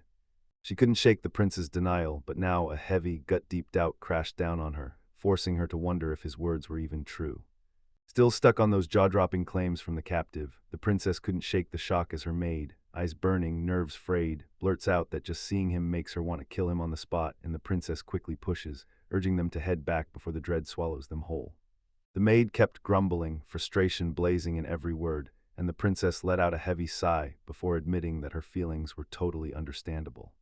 Moments later, right in front of the captive's cell, the princess's whole vibe flipped. She declared she'd handle the interrogation herself and swore she'd torment him relentlessly until he finally died. Her maid jerked back in pure shock at the princess's ice-cold words, while the princess stood her ground, jaw set, eyes narrowed with ruthless determination. The very next morning, the maid crept up to the princess still tangled in bed and pushed her to get up and check if the captive's threats were just an empty bluff, because today she was ready to face whatever came. When the princess finally reached the dungeon, she marched up to a guard and demanded to know if the prisoner had caused any trouble lately. He looked worn to the bone, then swore nothing unusual had happened at all. As they stormed off, the maid let out a breath of relief and swore the captive's words were nothing but a lie, but the princess couldn't shake the dread, muttering that she kept reaching the same nasty conclusion over and over. Even after the guard's report, the princess couldn't shake her doubts. She finally said it out loud. The prince might be the one paying for the assassination plot, and her maid shot the idea down as impossible. Back in the cell, the princess whipped around and gasped pure disbelief. Her eyes went wide as the shock hit because the captive was gone, the cell sat empty, and the maid was left frozen in stunned silence. Suddenly, a captive's voice burst from behind them, calm as day. "Oh, good morning." The princess froze, utterly baffled, whispering that something was terribly wrong, while her maid looked at her like this couldn't possibly be real.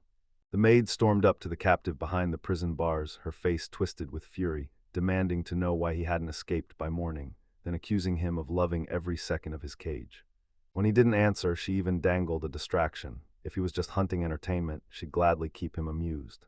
She kept on ranting, furious, insisting he'd been lying about every escape attempt, while the princess watched from nearby, nodded along, and confirmed the maid's fear. She'd known all along he was feeding them lies, and every trick he tried to pull was dead on arrival. Alone in his cell, the captive bared his teeth in a furious grimace, muttering curses under his breath, while his mind fixated on someone else's moves, trying to figure out what that guy was doing.